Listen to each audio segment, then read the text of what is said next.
Yeah. I'm just gonna hand these out to you guys. You can drink them if you want What them is for this? later. These are good.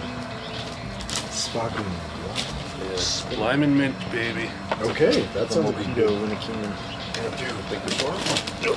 And then 4 of those shady moose. Oh, there we go. Oh yeah, nice. Nice simple thing there. I grabbed a couple things of beef jerky here. So I got some Peppered and some dupes. Nice. And then I saw on the Walmart app they had Dr. Pepper beef jerky. And so I'm like, I can't just not get You it. can't we not try we it. have to try it. Huh. Had 2.5 out of 5 stars on the app. So Okay. it's high quality Not for product everybody. here. Oh, it's perfectly mid. It's like, I got the, is it Kinder that now is those seasonings that are out there? I think it's Kinder, Yes, yeah. yes. And they had like a cherry Pepsi seasoning. Really? And I was like, this sounds awesome. And to me, it's terrible. Yeah, But- Haley, I had to get it. Haley tried some of this and said it's like very cherry note on it. The Dr. Pepper? Yeah. Well, Dr. Pepper's like a cherry soda. Kind of. Huh. Not bad. No, I mean it's sweet, which I don't like, but Yeah. I'm glad you said cherry right before I bought it or ate it because it prepared me. It's not great. there are parts of it that are kind of gross. It is really artificial. Yeah. Riley, did you bring any fuel in? I didn't see any fuel in there. We might be I out. don't think I've smoked a cigar since we last got together. I think we were out then. Does it pick these? Yes. Yes. This one seems more full. Give that a try. Some of the nozzles on these are a little strange, so they might not fill well. I think we might need to get more, Dad, because I think we're completely out. This one's okay. I should refill mine as well. I haven't done that in a while. Yeah, it kind of gets worse. The aftertaste The sucks. more it kind of get worse. Not enough to put it down yet, but Pepper would definitely take that off your hands. It's like, hey, pepper jerky. yeah, should donate some to his cause. Good. Freezing. I'm done. I can enjoy. What you eating now? He's like shivering like crazy. Hey, little man. You should probably go inside. Is yours the like refillable? This You have to one, pour it in. no. It's nice to have that lower was standards fine. sometimes, I isn't it? think Yeah. mine, from what I checked, was. It's in my pocket actually. Doesn't help that it's cold outside.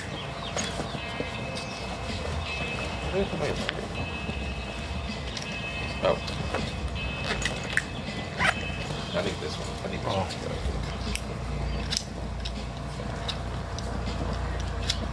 I'm almost done with my Nirvana Evangel YouTube. Oh, yeah? You guys should Have you watched the series on? What am I watching it on?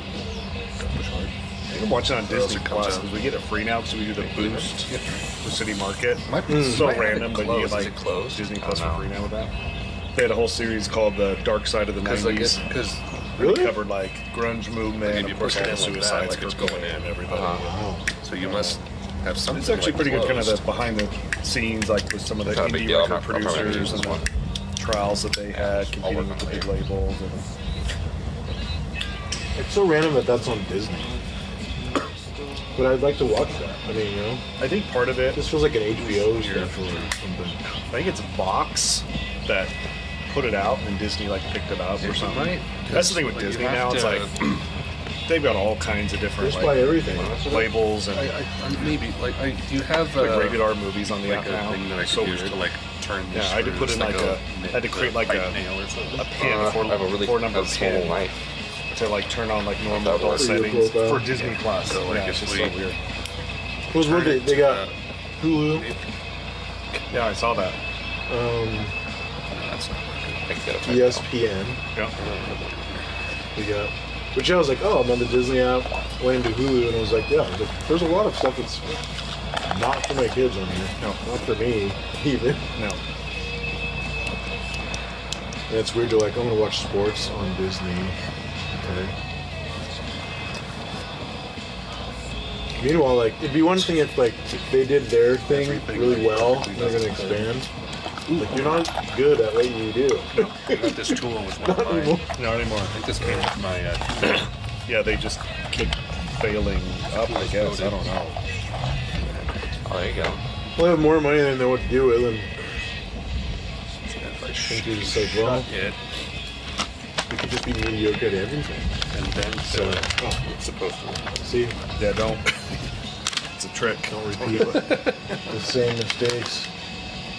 And I also got a spoon. I don't know if you guys have ever had These these. ponchos. That's actually pretty Oh, dude. That was good. Have you ever had them? They're extremely thin, and there's hardly anything there. Ponchos? But they are tasty. They're addictive. Oh, I Never never tried tried. this. Oh, I know. done like a pushover. No. Kinda, yeah. So let's see if we can. I'm going to assume you want dude, to yeah. wait.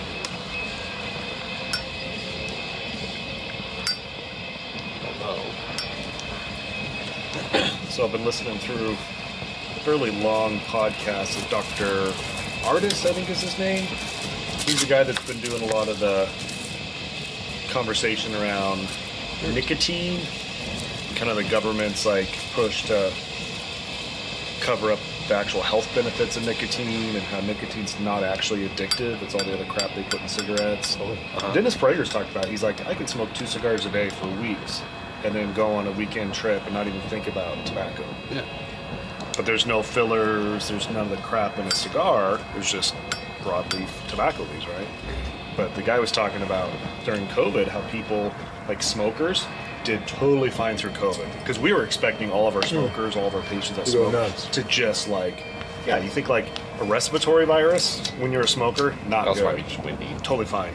None of them even contracted COVID. Like, It was working inside. and then I'd heard about this. Actually, A little more. my pastor kind of sent me the link, and so I started watching through it. And so, yeah, nicotine breaks down into nicotinic acid, and then that breaks down into niacin, which helps with some of the COVID stuff with your lungs.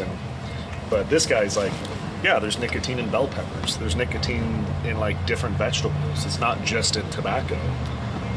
So kids, if they're eating vegetables, they're consuming small amounts of nicotine. Maybe it'll work. He thinks it actually Not has sure some if I loosened it or protective closed it or effects. opened it But anyway, or it was just whatever. pretty interesting stuff. You know, he's obviously people are trying to demonize anything he says, and he's a shill for the tobacco companies and all that stuff. But, Daddy, you got some cigars over there? so I've know a couple of people that have struggled with that cold and cough that's going around. They're like 3 weeks into it. Mm-hmm. Went and got a nicotine patch. The next day, they're like, I'm 50% better. What? Isn't that wild? Who would even think to try You that? would never think of that. So the claim is not only is it not addictive, Yep. It's actually it's beneficial. also got some benefits. And you have nicotine receptors on every cell of your body. Why would So you we're have actually nicotine designed receptors? to. So confused. So, in the history of it, did they come out and wait? So the nicotine was bad for you, That's what they were saying, like back in the and it's also addictive. Right. Bad They were and saying addictive. it's bad and addictive.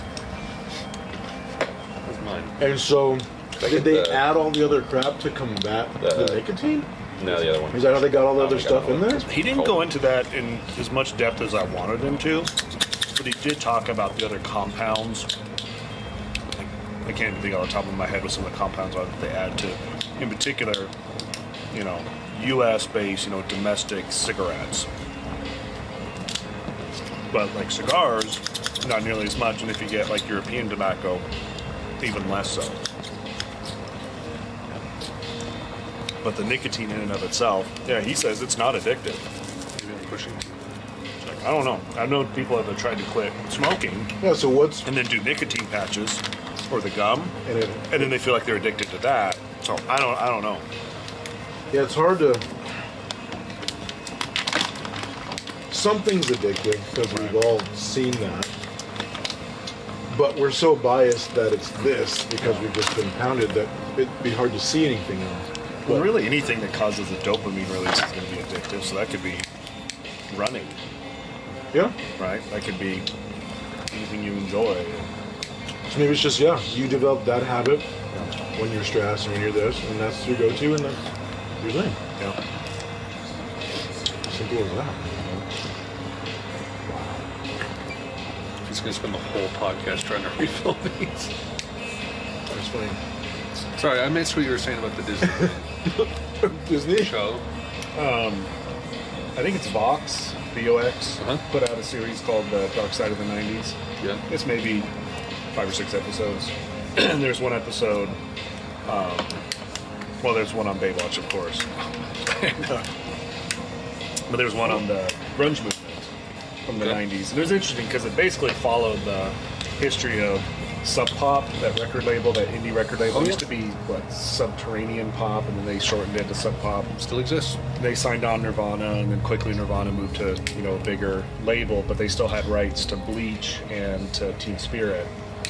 And so that really kind of kept them going because they just about went under like every month, during the whole mid 90s. And then they ended up signing on Honey Pot and a few other like less known. Yeah, Bleach was on Grunge Sub bands. Pop, and then I think that's Soundgarden for a hot second. Nevermind and In Utero were under David Geffen, Yeah. which is now under Universal Music Group, which Universal and Warner own like so much of the big stuff. It's like the two big ones. It's actually kind of nice because there's a handful of labels where when I'll post a reaction on YouTube, some of them I can post unedited with the full songs because they allow revenue sharing. Oh, okay. So like we'll put ads on the video, Yep. and you get half of the money, and then the record label gets half the money. And Sub Pop is one of those. So Yeah. like, I love Sub Pop. Yeah, that's cool. Yeah. Kill Yeah, Rock they- Stars is another one that does that. They one of those sort of documentaries where they keep bouncing around from different characters during that time, and so the one guy that co-founded Sub Pop, he was on camera most of the time just kind of talking about the culture at Sub Pop and trying to compete with the big labels. They ended up actually getting not bought out by a big label, but they sold 49% of the company to them, so they still at least had some control, but it gave them a little bit more money to work with. And Sure. just, I find that stuff interesting. Yeah. Hey, Dom, you to smoke something? No pressure. I want to. I jumped into the The jerky. jerky. Ready for the juice? I wish that was still. Shady Moose.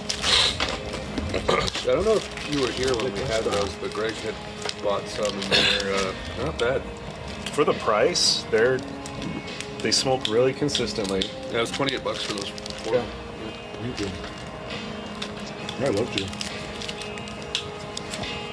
This one. Rims. Is there anywhere else but Rims anymore still yet? Not that has good selection. No, if you go to the Which I love Rims, so no problem what's there. the place? Lucky Me on 7th and Patterson.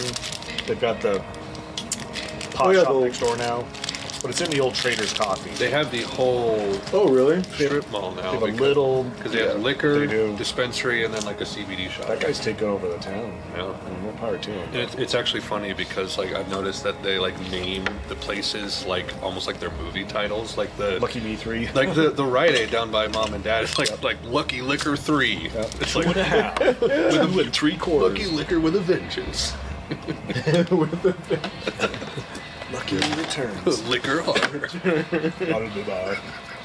But anyway, they have a little mini humidor in there. So in a pinch, and they're open late. So in a pinch, if you had to get a cigar, but like half their stuff's not even priced. But they had some decent cigars in there when I went in. They had some Rocky Vitals and some others. Yeah, places like that. You could try this one. I just filled it. We're having lighter issues too. I've had that happen. I'll refill it, and then it just does that, and then all of a sudden, boom, it's fine. I don't know if it's like, is it the quality of the lighter, or is it like we're not filling it correctly? All right. What do we got? But thinking about the addictive properties of tobacco, I was smoking a cigar a day for probably 2 months straight. I was just in this mode of like listening to podcasts, sitting on the front porch at night, smoking a cigar, and then just quit one day. Just like, yeah, you know, gonna do something different now. Gonna change up what I'm doing. Didn't even think about tobacco. So it's like if you're smoking that much tobacco every day, you would think that you would have cravings for it, going away from it, but not at all. There must be something different about like nicotine delivery via lungs or something, or maybe it's even like a psychological effect. Sounds like you guys probably lean towards that. Probably. Yeah, like a dopamine. Yeah. But also, This is my ritual. This is my. but also like, you have the keys somewhere? I honestly don't crave cigars at all. As in, like, I enjoy doing it, Yeah. but I don't I really need to go out for a long smoke a for cigar them real at quick. all. Yeah. Yeah. There are I times mean, I long for most foods much more. Yeah. It's like, there are times where it's like, hey, I could really use like, 30 minutes on the front porch with a Yeah. cigar right now, the day I've had, but it's never just like I'm out in the middle of somewhere and I'm like, yeah, I could go for a cigar. yeah. Or it's like, I'm Yeah. stressed, I gotta smoke it off. There was one time we were out doing like the wineries with, I don't know if it was mom and dad or if it was some of Haley's family, but I brought my pipe along, just in like a little like travel thing, and we were out front, like in this really fairly open like patio area at a winery. I don't remember which one, and I just started lighting up some 1Q, and one of the staff came over and was like, "Hey, you can't smoke here." It's like, but like we have a place around back though if you need to go smoke there. And it's like the fact that this guy thinks like I have to smoke my pipe, or right. it's like I have a craving. It's like, no, Yeah. just put it out. It's okay. Yeah. It's fine. Smoke breaks are out back. So. Yeah, it's like I don't need a pipe smoke break like you would with cigarette smoke break. And people just don't understand that. So then, I mean, that being said, it's gotta be some of the weird chemicals or. I It's need gotta be to, something in cigarettes. yeah. I need to look at it. Right? Yeah, and that's what he was trying to say. And again, I can't remember what any of the chemicals or additives are, but that was what he was trying to say. Which I guess now the Biden administration is trying to ban tobacco, and they want to put labels on alcohol for the cancer risk, which it sounds like Congress is like there's just no Next 2 appetite weeks for or that. something? Apparently, Or what's today? I don't know. right. Going out with a bang. Yeah, that'll really cement your legacy. Yeah, Yeah, they have like 10 days left. I think. yeah, it's close. Chat with Jeff Hurd the other day. His kids do piano lessons with Oliver with the same gal, and then they have recitals every couple. Oh yeah, where? For who? Or She's just a gal, has a house downtown, so we'll drop them off, and I'll just sit out in the car, and it's like a 45-minute lesson. Yeah, I can't even. I'll bug you or Andrea because Yeah, she's really good. Like Oliver's like, I don't know, he's like learning pretty fast. So Yeah. however she does it, whatever her style is, it seems to be working good. But I was chatting with Jeff, and he's like, hey, if you guys want tickets to the inauguration, I can get you tickets. I'm like, where would you stay? He's like, yeah. He's like, you'd have to like sleep in an Sleep RV. on the He's street. like, all the hotels are booked up. He's like, but if you want to go, yeah. It'd be cool to like do once, you know. stay in like Pittsburgh and drive. But right. Why not? Right. Yeah, you could. Busting dope. It was just like when it's not on your radar, you know, it's like, oh, what would we do with Oliver? And, What's his like skill level at now? Like what's he able to do? who's that? Oliver on the piano. I mean, at the recital, he played like a duet with his instructor, which that was cool. You know, she's on one side of the keys, he's on the other. And then he played, 2 other songs, looking at the sheet music. But he'll sit down. He can play stuff now. As far as music theory goes, probably as much as a 3rd grader could really understand. Does Does he do scales? I think so. Andrea handles most of it. Okay. But Nora did a lot of piano lessons with another gal and seemed fine, but he already seems like he's ahead of where Nora had was after like 3 years of it. Wow. And It maybe depends on he's how much you enjoy it, really. sure, and maybe he just enjoys it more, or something about how she teaches. It just resonates with him. And the keyboard is downstairs, where Fenora is up in her room, and so it's kind of on her to practice. Whereas with Oliver, Andrew's a lot better about making sure he practices every day. So. But he'll go through this same thing, you know, even like Riley went through. Sometimes he's just like, I just don't want to go to lessons anymore. It's like, well, no, we're going to go. And then you're glad you did years later that, like, you put the time in. Because now Riley, he doesn't even have to practice. He can just go and play at church. I kind of had that slump with my lessons. Did you ever take lessons? Yeah, when I was a kid. How long? A few years, like Oliver's age. And I want to say I hate it, but I just wasn't interested at all. Because I did about 7 years or so from, like, Mom noticing I had an interest in it when I was 16, 17, up through being married.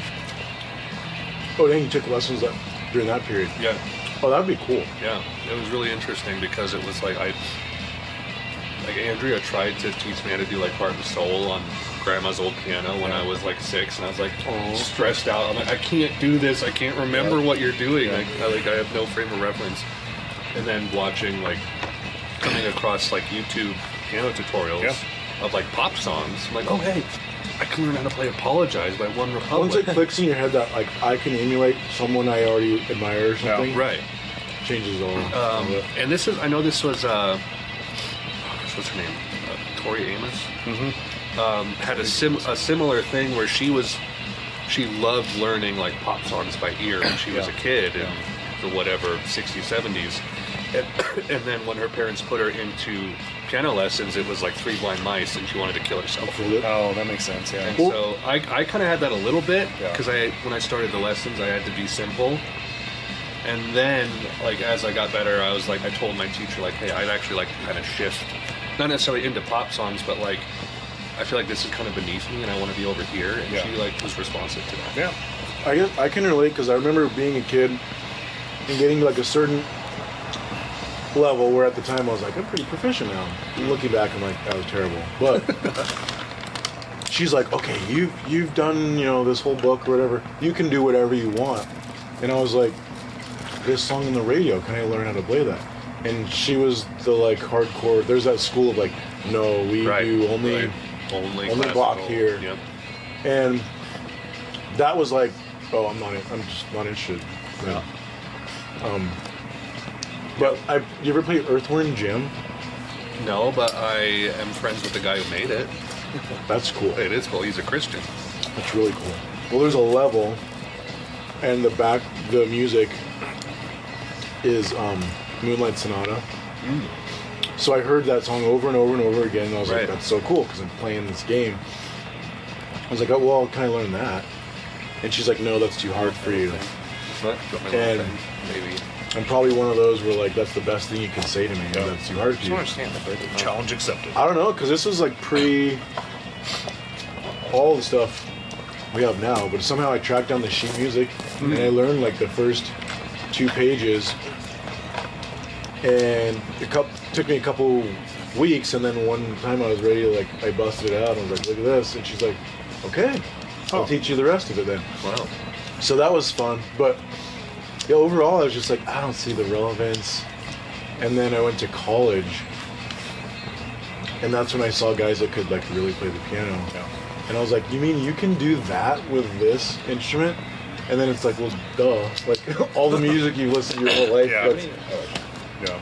And then I fell in love. This one. But yeah, you gotta want to do it. Yeah, I was very thankful that I had a receptive teacher. Like, I struggled, and still do, with sheet music. To play it, like, to sight read. God awful at it. I'm terrible. And I always was. And, like, I was getting kind of, like, stressed out because, like, you know, several years into these lessons, like, I just still wasn't doing well.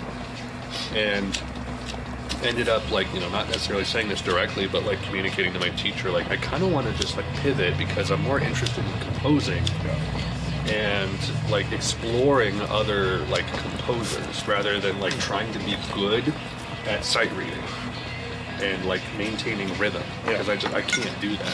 Huh. And so she was like taking me through like bar talk. And she all totally that. just went with it. Yeah, and, That's awesome. And so like the last half of the lessons, which got more and more sporadic as I got busier and became an adult, and we were finally like I need to be done. Were way more fruitful and fulfilling than like just trying to get through like a Bach fugue in tempo.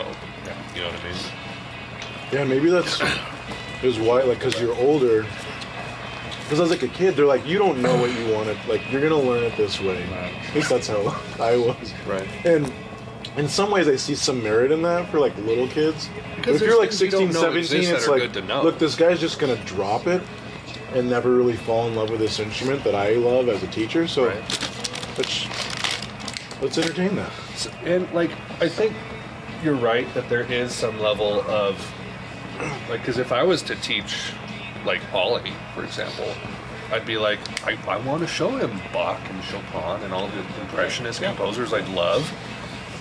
If he doesn't seem receptive to it, I don't really know if I would want to linger there though. Sure.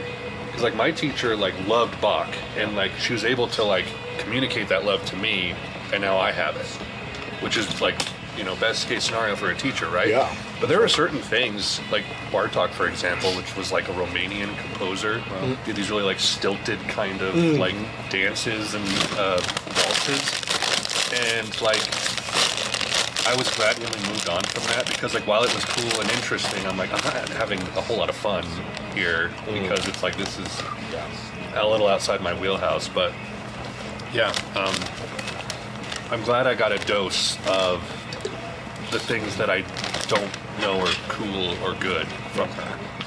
But like, a student has to be receptive to that, right? It's like, are you being there to be taught something you want to know, or learn more about the subject that you love? Right. Those are two different things, right? And not every, especially like parent who puts their kid into piano lessons, has thought about that difference, and that kind of can impact if they are responsive to the lessons or not. I'm sure there's a lot of like why.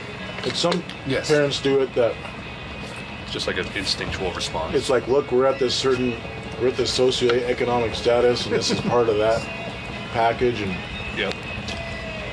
and some have a love for music too, and they're like, I want to share this love with you, like you'd share a love of baseball or something. Right. I can see two different scenarios. Or my folks forced lessons on me.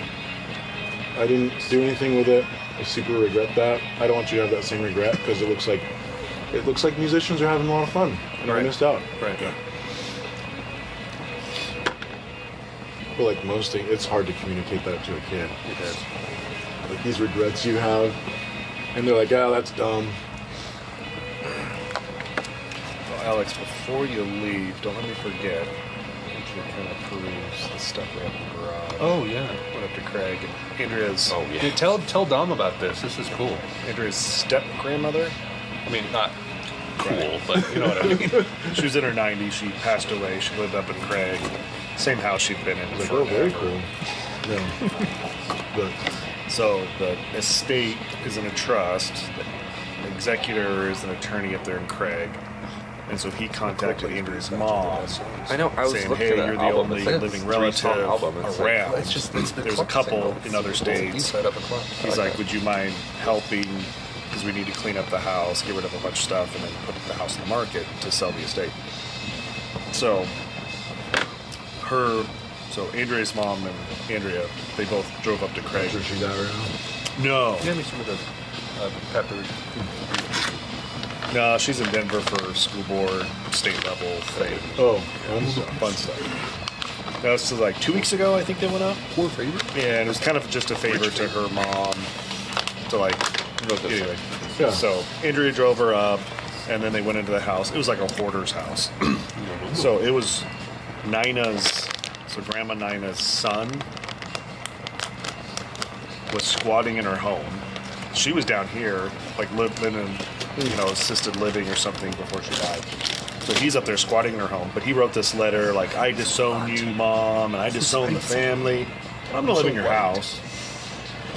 So during COVID, she was still living up there. He locked her in the house for her safety. And then the neighbors called Janet and said, Nina's like locked in her house, like she's hollering out her window. So Janet drives up there, can't get in the house because he locked it from like the outside. And he's a crazy dude. So Nina's in there like through the window, oh, hey Janet, yeah, just, could you maybe give me some groceries or something? It was stupid. So anyway, that kind of ran its course, but then she passed. And then we're trying to figure out what to do with the situation with John. We'll come to find out, I guess he had cancer or something. Came down to Junction for a procedure, died on the table. Wow. So he's gone. So This then is the crazy brother? crazy brother. So then the house is just sitting up there, like, all right, I guess we need to figure out how to get in there. So John had no next to kin. He didn't have any kids or anything. We don't even know his social security number. Can't even get the state to issue his death certificates because we don't know enough about him, which is so weird. So a bunch of his stuff is in the house. So we're clearing his stuff out, just getting rid of it all. Well, we go in there, or Andrea goes in there, and there's like, we probably counted 12 different mic boxes, some of them with mics in them, some of without.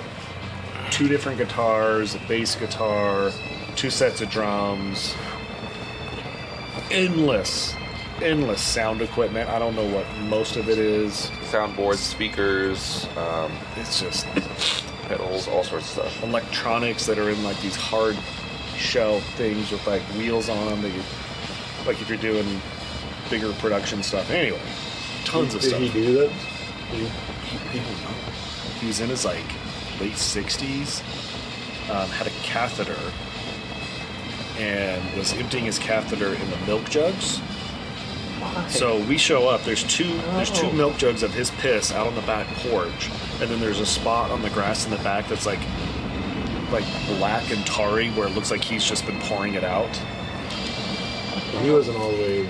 It was not good. He was not right. Yeah. His bedroom was a mattress on the floor with trash everywhere, and then the little prick things you do to like to check your blood sugars.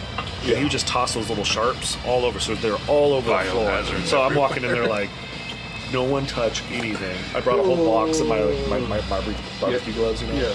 It was like this is so we had like a snow shovel. We're like shoveling the stuff off the carpet into like buckets. Wow.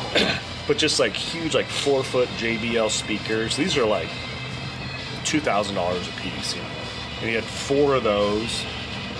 Just endless stuff. He had a brand new Bluetooth turntable that's like in the box and sealed and everything still. Tons of unopened stuff. Just an unopened record player, which is crazy. He had a Canon flatbed scanner from the 90s, unopened in a box. Unopened? A huge Dell monitor You that's could curved. probably sell that on eBay and get some, like an unopened. It's like designed for 90s. Windows 95. Right. Yeah, Janet found a bill from eBay credit. It was like $6,000 outstanding. Oh. And then that was from months ago. I found another bill from a third party that sounds like they took it over, and they're like, we'll settle this for half, and the usual collection agency stuff. And it's like, well, good luck with that. Dude's gone. 3 laptops. They're like older Dell laptops. I turned one on last night, and it, of course, wanted a password. And I didn't want the password. So 3 or 4 different iPhones. One was still in the box.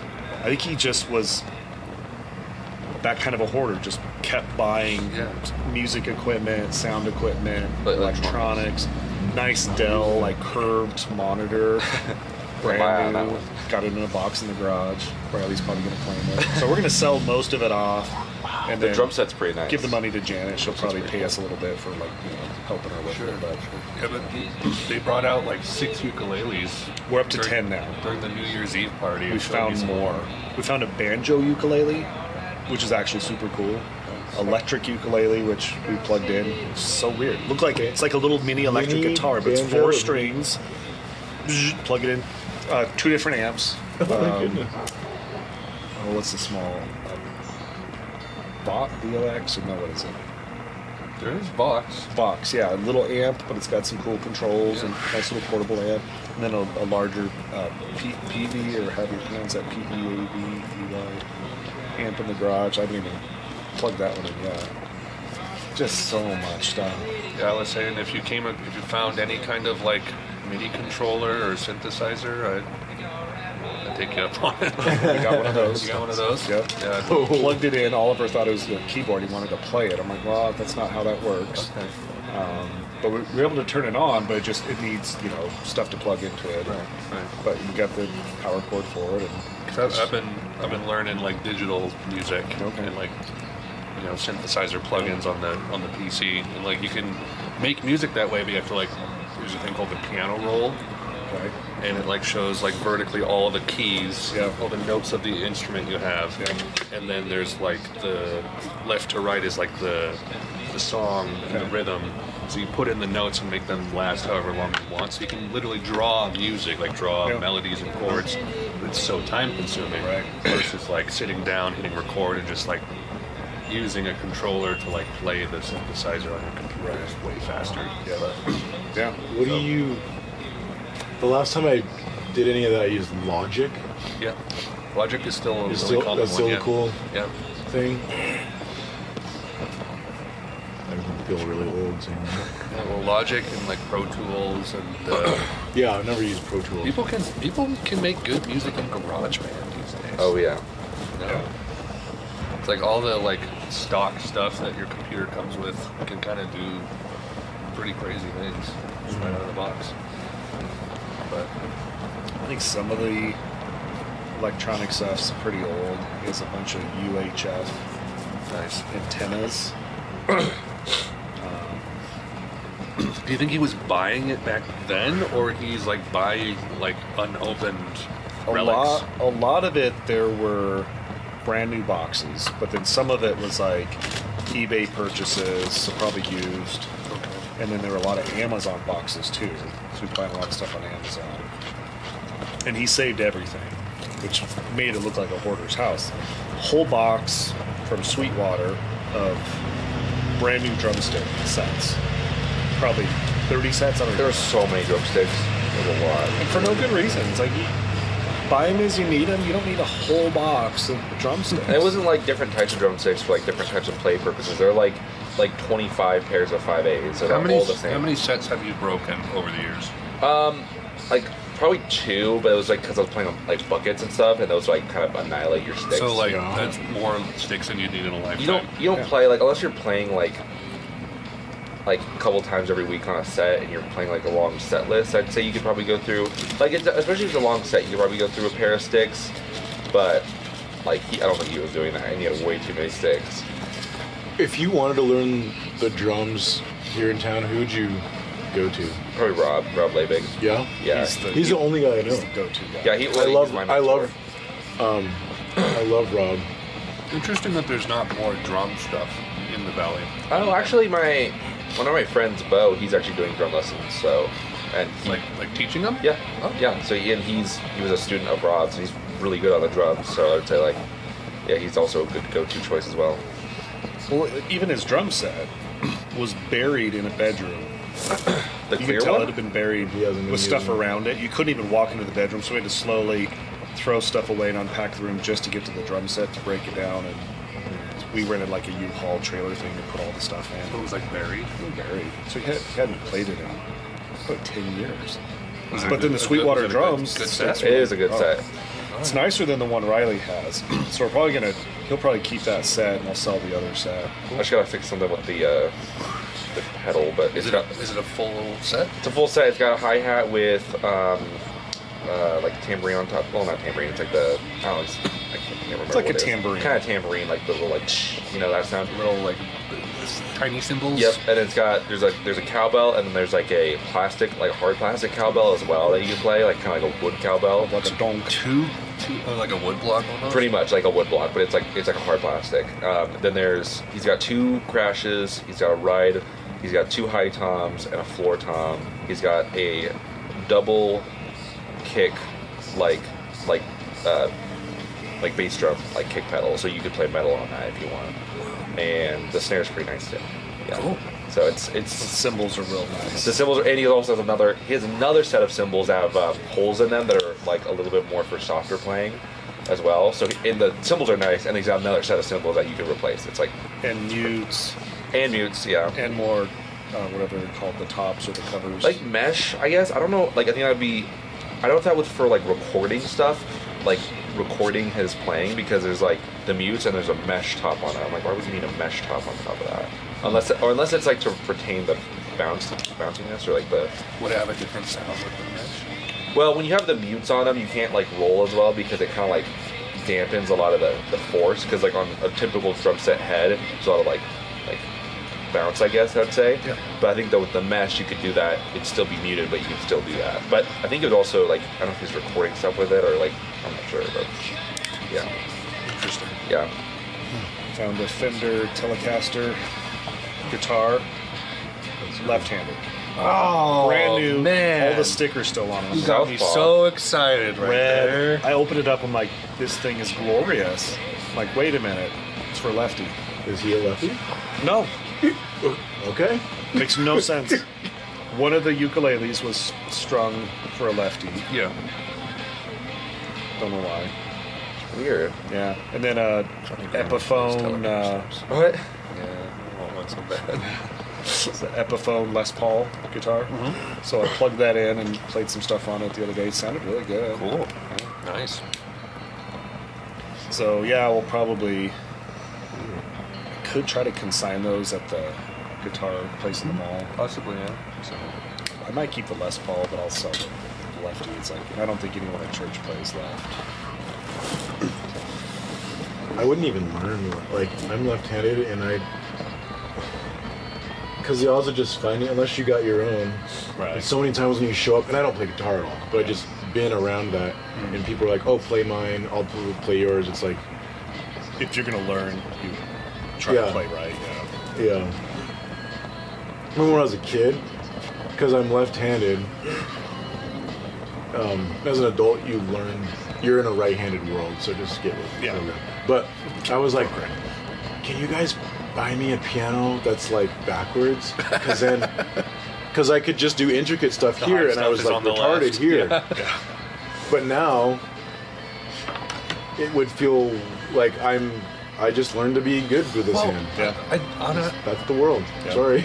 Like, I don't want to speak for all instruments, but I feel like left and right-handed don't seem to matter all that much because, like, on a guitar, it's intricate work to finger Yeah, the both keys, sides. and it's intricate work to pluck the strings. Yeah. Same with piano, right? And so, like, it's almost like skateboarding or snowboarding because you can be goofy or regular stance. Right. And it's like, have you ever? But you should be able to flip. Yeah. Have you ever snowboarded or skateboarded? I can do Not really, both. but Sometimes goofy feels. But I've wakeboarded, so I know. I know what you're regular, talking I'm super unstable. yeah. I'm goofy, and it's like Travis told me. Like the way you can tell is like if you were to run and like go out onto like a lake of ice and like slide on it, what would be the foot you would put out first to slide? Gotcha. And it's That like makes my sense. right foot. He's like, you're goofy. Yeah. about. Yeah, everyone's got So- a dominant. Goofy foot would that be the foot on the board? That'd be the foot in the front. The lead Okay. foot. The lead foot. That's how I do with my longboard. I put my right foot on the board and I kick off. So my left that's foot. I believe that's goofy. Yeah. And like I've tried regular, and it just feels so wrong. Interesting. And it's like same with like a left-handed instrument. Like Dara's husband is left-handed, and he has a strung guitar, acoustic guitar that's left-handed. I picked it up, and I'm like completely at a loss Yeah. of how to do anything at all. But like if the piano was inverted and we had to like do it like where the high stuff was on the left, we could probably like Yeah, it'd be learn weird, that and then way. you just learn. Yeah. Yeah. I don't feel like it's a right or left-handed thing, so it's interesting that like some left-handed people can play right-handed instruments Or sports, you know. Yeah. But I think Throwing a ball. like so last night, because I'm coaching basketball with 10 and 11-year-olds. Do you throw with your left hand? Yeah. Okay. I throw with my left hand. I write with my left hand. But I'm teaching them how to pivot. And this is basketball stuff again. I know it's not your guys' thing, but That's all you good. pivot, and it's the same thing. Everyone has a foot where they're a Is that where leg you're where turning they in a certain feel direction? totally natural pivoting on, and then the other one you feel goofy on. Yeah, it's And like weak. to be proficient at that sport, you need to learn how to do both. Yeah. and a layup. You should be able to, if you're coming from the right side, sorry, the defense isn't going to say, oh, I'm sorry, let's help you get over to the left side, and then you can do it. It's like, you got to learn. So, Well, we could technically learn to write with both hands. It just takes effort, right? and one just feels natural. Uh-huh. The one thing that's weird on me is I'm like left foot down. So if I were to run out and slide, I'd put my left foot out front, which I think most righty people would do, right? I don't know. I'm right. You're right. I'm right foot dominant. Well, like, are you right-handed? Yeah. I am. And you would put your left. I No, I put my I'd right foot out. You put your right foot out. Okay, Yeah. never mind. 'Cause- I think it's like 50-50 on the feet wise. Yeah. Because I think there's a lot of right-handed people that are I left-handed. could be mistaken. I think Travis is right-handed, but is regular stance. Really? Yeah. like in basketball, it was always weird for me because so you're going in to do a layup, and what it is you plant this last foot and you kind of take a running jump up, and so you kind of thrust your. So if you're coming from the right side, your right arm is going up, and you thrust your right knee up, and you're going off your left. That makes Yeah. sense. And it's reverse for the left. But for me, it feels supernatural to thrust to jump off my left foot, but I'm not right-handed. So it was very hard to finish with my right hand. I learned how to get very sophisticated with it, but even still to this day, like, I could finish easy with my left hand, but I'm weak jumping off of this side. So if I was coming from the left, I tend to jump off with 2 feet, like plant 2 and jump off. Wow. It's just a weird like nuance. So I was always like, am I like backward? Because a lot of the right guys that felt like natural, like, oh, they jump off their left, they finish their right, and they were weak with jumping off their right and weak with finishing their left. But you just learn because that's what you're doing. So. I almost feel like it's more of a general thing of like which limb feels strongest. Maybe, yeah. Because like when I think of like, you know, sliding on the other foot or whatever it is, or playing like piano inverted, it's like it just feels like that other side is weaker. Like it's either not as agile, not as strong. And I'm wondering if like just kind of growing up, like you sort of choose which hand is dominant based off of which one feels most stable. I was actually gonna ask about that. Is there like a reason why we're dominant on like certain like limbs? Like, is that like there any science a that you know neurological about that? thing or something? Is that Dr. Haitz. I think a lot of it is early on just deciding that you're going to use one hand or one side of the body more than the other. Is it connected to right brain, left brain stuff? Not like you would think, because like your motor Hemispheres cortex, or your motor what? cortex is both hemispheres, Okay. and you know they if you've ever seen it in like a medical book or whatever, they like take the motor cortex and like a slice through the brain, and then it'll be like you'll see like an arm here and then a foot there, and like the different parts of the each side of the hemisphere that control different limbs and different body parts. Okay. But I think it's more of it's like a mind, like a brain-body connection. So for instance, if you break your left arm, you could actually rehab with your right arm, and there's enough crossover that you'll have less atrophy on the left arm just by using your right arm. Isn't that weird? So there's a lot of crossover between the two. I just think of atrophy as a purely physical deterioration, you would think. but it's not. It's like if you get a pinched nerve, if you've ever seen someone that gets like a pinched nerve in their low back and all of a sudden their calf muscle shrinks up. They're still walking, they're still using the muscle, but the brain can't talk to it. And so its normal tone, I always think of it as like static on a TV. There's just that constant static coming from the brain to the muscle that just kind of stimulates it and keeps the tone of the muscle. Well, if the brain can't talk to the muscle's like, just shuts down, it just quits working. So the reverse is true too. So if you're right-handed and you just use your right hand for stinking everything, you're going to be very right hand dominant. So it's not so much like you don't have strength in the left, it's just that the brain doesn't know how to talk to the left very good. I see. Because you've not worked that connection. So it's not about working the muscle, it's about working the connection between the muscle and the brain. It's a long distance relationship. So I gotta date my left arm. for lefties that live in a right hand world, you're forced to do more stuff with the other side, whether you like it or not. So you become more ambidextrous. Yeah, You so I'm actually much use better more with. of your brain.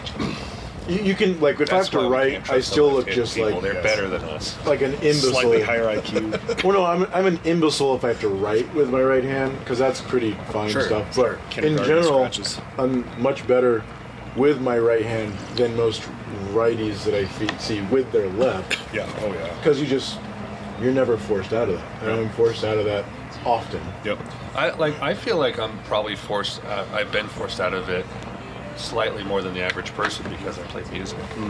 Yeah, that's got to be because usually Because like you got had- two things going on. You had to learn the melody of the right hand more so than And I then did. some weird- But when I learned Clocks by Coldplay, it's Yeah. like arpeggios on both hands, and like that was tough to get on my left hand. Okay. Yeah. But like when you can get, and same with guitar, that helps too. But like forcing your not dominant hand to do something more detailed. Yeah, I felt handicapped when I was first trying to get like chord shapes. Oh, yeah, I'm like, man. what is my left hand even Yeah. doing? I don't even know. You're just like stiff as a board. Yeah. Trying to, it's weird. Yeah. The nice thing about drums is it's mostly ambidextrous.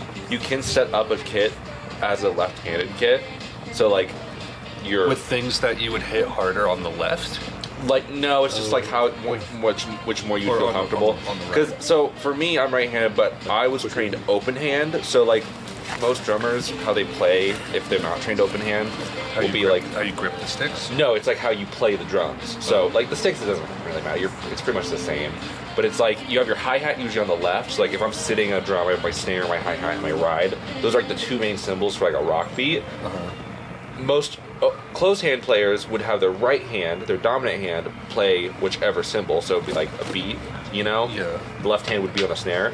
Then you switch over to ride. It's the same thing. Okay. But I was trained to do this and then switch over to like this. So I have my left hand keeping time on hi-hat. Oh. So it's like I'm kind of ambidextrous in that way. Like people can get trained on that way, or people just get. And is that for like efficiency and quickness? It's because doing that has got to be less efficient than just doing that. yes, right? yeah. Well, it's because it's like. I think it is a little bit more efficient because you're not like you're not subjecting your right hand just to being on the cymbals. You can also have your left hand on the hi-hat too to keep your right hand mobile. So I'm able to do a lot more tom stuff because my right hand is dominant, instead of having to like get off of that. It's kind of hard to explain. But like a left-handed kit would be like say because like your right hand is dominant, you'd be playing the snare essentially. So if you're left-handed dominant, you'd be playing the snare. Your right hand would be on the hi-hat, so it'd be flipped essentially. The whole set would be mirrored, so you'd be doing this essentially between that. But if you're trained open hand, I don't know if it matters that much. But like there are like you could set up a kit as like Or is it like the left-handed. stuff you're doing less frequently, you'd put on your offhand. Yes, pretty much. And That you can just keep the whatever, and then and but like also drums do get to a point where you use both of your hands so much where like you just kind of they almost do about the same. I would say I do a little bit more with my right hand. Like sometimes so on the if you were to play on a left-handed setup set, would it throw you off? a little bit, Okay, yeah. all right. Because I would it'd have to. probably be fine once you just figure like you're okay. Remember, this is there. It's Yeah. not there. Okay. Yeah, I would probably play cross-handed on a left-handed kit because it'd feel really weird to do this. Well, actually, it wouldn't be that weird. Never mind. It's kind of hard to explain. It'd be weird, but You should try it sometime if you have the opportunity. I might See how have it to. feels. Yeah, it probably would be the thing that would probably throw me out would probably be the toms because it's like your toms would be going this way, not this way. It's kind of weird. Can you imagine playing on an actually inverted piano? How difficult that would be It'd be after like we've like gotten so familiar with a normal piano. yeah. Because you get to when you get like in the zone, you're not thinking. Yeah, and you're like And you're flow like- state. So you're hitting like a G flat, but it's a B flat, I guess. Yeah, if I'm reversing it. That would be. That's also a good point, like, because it's not perfectly symmetrical. So if you flip it, are the notes actually going to be in different places, or is it going to just be like That's what I was thinking in my head when it's. it has to be like physically flipped, right? Because like if you go from C down to a B, that can't just become like a C sharp. You know what I mean? If you're going this way, everything has to be physically mirrored.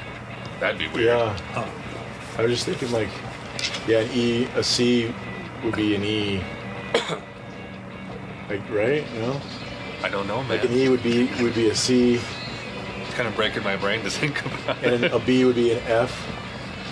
I don't know. Yeah, I don't know how it depends on how you do it, I guess, at first. Yeah. That's I've no doubt if I like put time into it, I could learn it, but it'd just be completely. And It's like why would the, you do that? it's Unless like you just wanted to.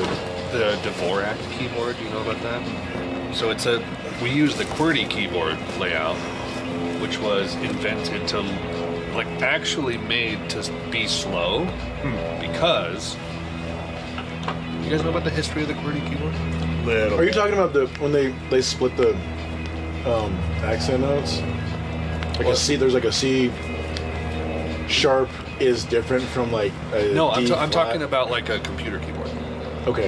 Yeah. So we use QWERTY, which is like those are the first letters on the top row, QWERTY, and that's like what we use on computers, phones, all kinds of stuff. I see what you're talking about. And because of typewriters, Completely different. they made this QWERTY setup on typewriters because if you type too fast on typewriters, like you jam up the ribbons or whatever. Yep. And so they made this QWERTY this QWERTY setup that is literally made to be like slower, so that these like people typing on typewriters couldn't go so fast that they jam up the ribbons. The mechanics of the machine. That's why keyboards now are not So like you've A, B, just- C, D, E, F, G and stuff. Or any other better setup. Oh. Dvorak is faster because most of the main letters you're using are in the middle row where your fingers Makes sit. total sense. And then you go out for the other ones. You can type incredibly fast on Dvorak if you learn it. Not the most used. And we're in an era now where that probably it should be like the standard. It's like the Imperial and metric system, right? But like because we all know QWERTY, if everyone were to just like if iPhone 17 or whatever, it's like we've moved to Dvorak, people would lose their minds and be like so lost. We'd eventually adapt and probably be better for it, but It's like that Nate Berganzi SNL skit where he's like George Washington Yes. on the boat. That's so good. I can't even like. Think He's like about- looking into this. He's like, I see a future where this, and they're like, really, sir? Will it be like this? He's like, no. Yeah. And what for the future of black men? Yes. And And he just like ignores it. He's like, he pauses like he's irritated, and he's like, anyways. Oh, there's two of those. He's got this like deadpan face when he does it. I don't know how he pulls it off, but he's so freaking hilarious. That's one of their, yeah. And we're gonna have the system of weights and measures, and but we're gonna use gallons and blah blah blah. Except for certain types of alcohol, which we'll use liters. And why is that, sir? No one knows. Yeah. It's gonna be like ounces will measure volume and weight. Oh, it's how many Those how are many brilliant. pounds in a ton, and how many pounds in 2 tons. Nobody knows. nobody does. 5,280 miles. How many feet in a mile? He's like 2,045. Of course, like everyone knows that. those are ones It's given. where the guy like asks some question. He's like, get out of the boat. Get on the boat. It's like, oh, okay. Like, what's in a hot dog or something? Yeah. What? No, what's- no one, what's in a no hot American dog, would sir? ask that. Yeah. Oh, those are good. We'll have food named after animals. And, it's just Oh yeah, he's like, freaking funny. he's like, the meat from cows will be beef, and what is it? Pigs will be pork. What will chicken be? He's like, just chicken. Just chicken. And a buffalo wing will naturally be chicken. And they're just like, what? It's made of buffaloes, sir. And a hot dog is not made of dogs. Well, it's made of, sir. Just get out of the boat. Yeah. It's so good. Which apparently the reason, given that like we haven't switched to the Imperial system or the metric system, is like our infrastructure is built around Imperial. I mean, that would make sense. Like mile markers, all that kind of stuff. I feel like we should probably switch to like grams and liters. I think we could probably do that easily enough. Just like baby steps it for the next 100 years. Yeah, because it's like 20-year easier. segments. It's easier to understand. It is. The learning curve won't be as bad, and it makes cooking and baking infinitely simpler. like packaging in the UK and other places that have metric,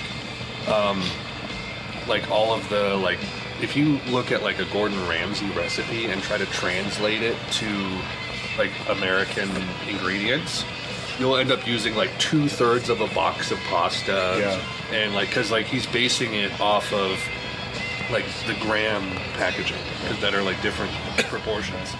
So if you go by like European recipes, you have like weird mismatched ingredient sizes, whereas over there it's like they're meant to like match, kind of like with us. Like you look at buy a box of pasta, look on the side and it says like how to make pasta, use one box, and then all of the other stuff is built around it. But instead of 500 milliliters of milk, it's like use 3 ounces of milk. Yeah. So I don't know what that is. I have to like. It's like a thing also with like temperature too. It's like Celsius and Fahrenheit. Like Fahrenheit makes no sense. Like freezing is 32 degrees Fahrenheit. Like just random for whatever. Like reason. Celsius is like 0. Like that makes sense. You're at the bottom. It's freezing. That makes sense. It makes total sense based on, it's based on freezing point of water, which is like the universal solvent. I think we could make the transition to Celsius way easier. That would be super. That'd probably easy. be the easiest thing to do. We could. With work, we deal with that all the time. Sure. Because I we bet. work with Canadians and here, and we work with heating. So, Do you often just refer to temperatures in Celsius? depending on who I'm talking to, Okay. I try to speak the language of who I'm talking to. I just Like didn't know if it with was my like wife. an industry standard or something to do Celsius. No, it's real. Industry standard is in the U.S. you're talking Fahrenheit, and then everywhere else you're talking. I guess so, yeah. Like even with my wife, like when there's just this thing we have to do with work, and I have to read off letters to her, and I'll just say Z all the time. Nice. Yep. Because when I say Z, she has to. She's like, "What is that?" Oh, he means Z. I'm like, Z sounds dumb to me, but it makes sense to you. But I wouldn't say that to anyone else. Because I didn't know what she was talking about when she first would say X, Y, Z. But no, it's weird. It's probably just power. Like once we wane enough in power that other parts of the world impose themselves on us, then we'll do it. But it's hard to like when you're the big shot. Yeah. Well, It's like, yeah, you're goofy. It's like, yeah, what are you gonna do? I'll pound you. I feel like we're at least having conversations about things like daylight savings time. Yeah. So like A lot of people have been talking about that. we're finally starting to get around to the point of like, you know what? These things that aren't like super urgent, let's kind of consider them. Yeah. Well, I don't understand daylight savings time. Obviously, Isn't that just for people get so angry about it, and I don't understand why they're angry. I once learned like why it was why it came around. It's like for farmers or something, or it was like something in World War II that they implemented, but I can't remember. It was like something for the times, and they just never changed It's it. not like, isn't it just part of the natural world type of like, well, the sun, it's different in this time of the year, so we kind of adjusted, so we've got.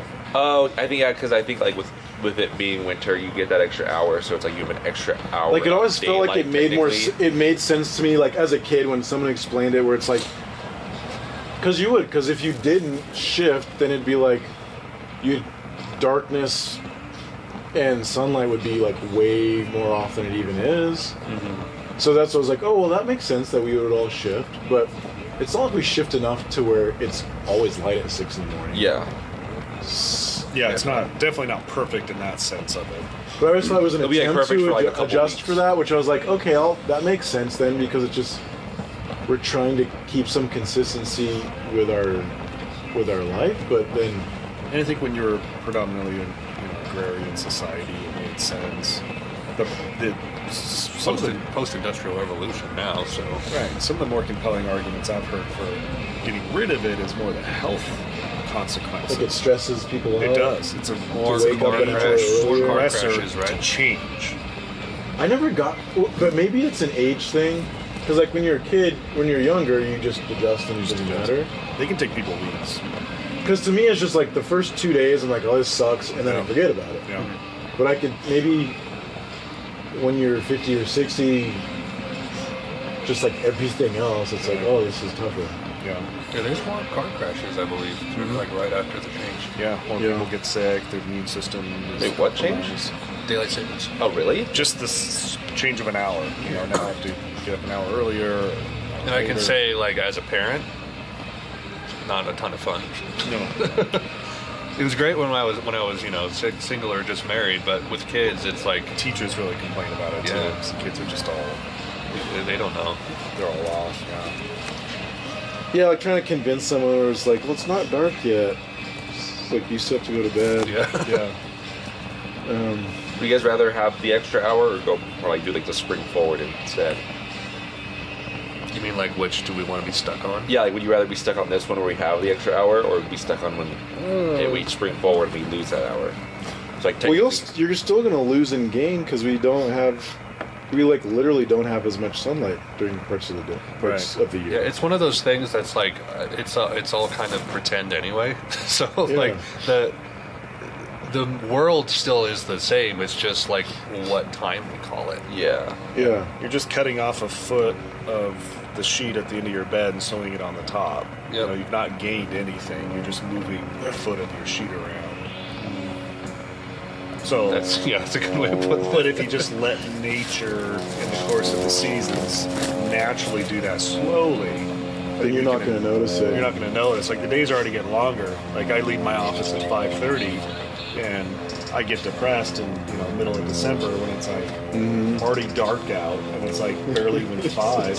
Whereas last night I left and it still had a little bit of dusk. I'm like yes, Yeah. and that's not spring forward or fall back. That's just The natural Yeah, that's progression. days are getting just longer. real. Yeah, and that's something that like you can't exactly fix because like I feel like there's an argument to be made that like we're kind of meant to like stop working when the sun goes down and start working when it goes up. You know? It only makes sense. And we can't like even with something like daylight savings time, we just can't like build our lives around that very well when it comes to longer and shorter days. Then who was the guy, remember, that was here, you guys' friend, who's like Messianic Jew or something?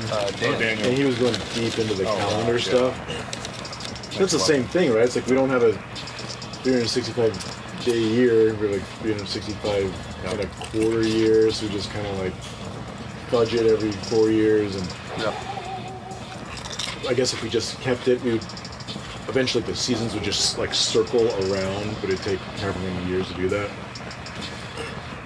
Watched a documentary the other day about the Mayan calendar, and I guess they've discovered like a lot more about it and how it like goes out to like 50,000 years. I mean, it's just crazy what they were able to, adjust for as the years are kind of different. It's wild. So like I all- still don't understand all. Are that you stuff. saying all the people who were like 2012 were actually like they didn't realize there was more to the calendar? Is that it? Yeah. Well, 'cause that's they- really funny. We watch all these weird documentaries and they talk about all this like prophecy, blah blah blah stuff. But then the more I got into it, I never found like prophecies. I just found like just kind of stuff. Yeah. Yeah, I'm pretty sure it was It's just like finding one of our speculation. calendars, like, they only felt like going out to 2030. And it's like, oh, they predict the world will end. It's like, oh, they ran out of ink. Yeah. Yeah, it's like imagine, the iPhone goes the way of the dodo, and then like the year 6000 whatever, they find an ancient iPhone in the dirt, and they get it out and they plug it in with their USB-C cable, and they open it up. It's like the year only goes to 9,999. Yeah. I guess that's the last. That's when it's gonna end. That's what, right? Because there's no end of the world prophecy attached to it, is there? I don't think so. Not that I'm aware of. No. You just like you Just listen to like speculation. coast to coast and stuff, and these dudes, Yeah. especially because you guys are into that, so you get into a lot of the lore, and these guys will jump on and then go deep into all this stuff, and I'm like, you got to a point where I was like, you've made the rest of that up. Like, where did you get that? Yeah. You started with, I don't know, the book of Luke or something, and then you just like made up all this. I mean, if they were cross-referencing different texts, like, God bless you, but like, I think you made a lot of that up. Yep. Just tons of speculation. Wow. And then the next guy Speculation upon heard it and he speculation. made up some more or something. there's no like definitive like apocalypse like tale. Like, oh, this is gonna happen in this time. Like, especially for Christianity, it's like we don't know when the second coming of Christ is going to be. We barely know what Revelations is talking about. Yeah, Revelation is just a we whole. talked before. whole We don't different even know if it's attached to an apocalypse Right. in the future. Right. Yeah. He could just come back, Like like, be like, now. "Good job, guys. All right, we're going from here." Yeah. Unless you read the Adam and Eve document. You heard of that? I guess you can go to the National Archives and it's in the registry. I went and searched it one time. I'm like, no way is this true. You go to like congress.gov. I've heard of like And the then you Book look- of Adam. And I guess it like basically talked about the Yeah, like beginning of book. time and how there's been every so many thousands of years there's like a human ending apocalypse and then which I guess it predicted the Younger Dryas like really Yeah, there's Really there's like a accurately. lot, like 12,000 years ago, like and then the polar or the the pole magnetic shift poles thing. shift and I guess we're about due for that again, which that's like a planet killer and it's like I don't know what to think of any of that stuff because like if hard you to- look at the north or the magnetic north like it's moving what 20 miles a year. Yeah. This is so It's- nice. It is better with gloves. A lot of those is like, well, so much of them they divorce God from it Yes. too, because people will believe anything as long as they can get rid of like Well, I know Christians that have Absolutely. basically traded in their faith for that stuff. as long as they can get rid of like God, they Yeah. will believe in any crazy thing. Flat Earth stuff. But a lot of that, like the apocalypses that they describe, are so cataclysmic. I'm like, who wrote this down? But Yeah. there's no survivors Michael Bay. in these situations.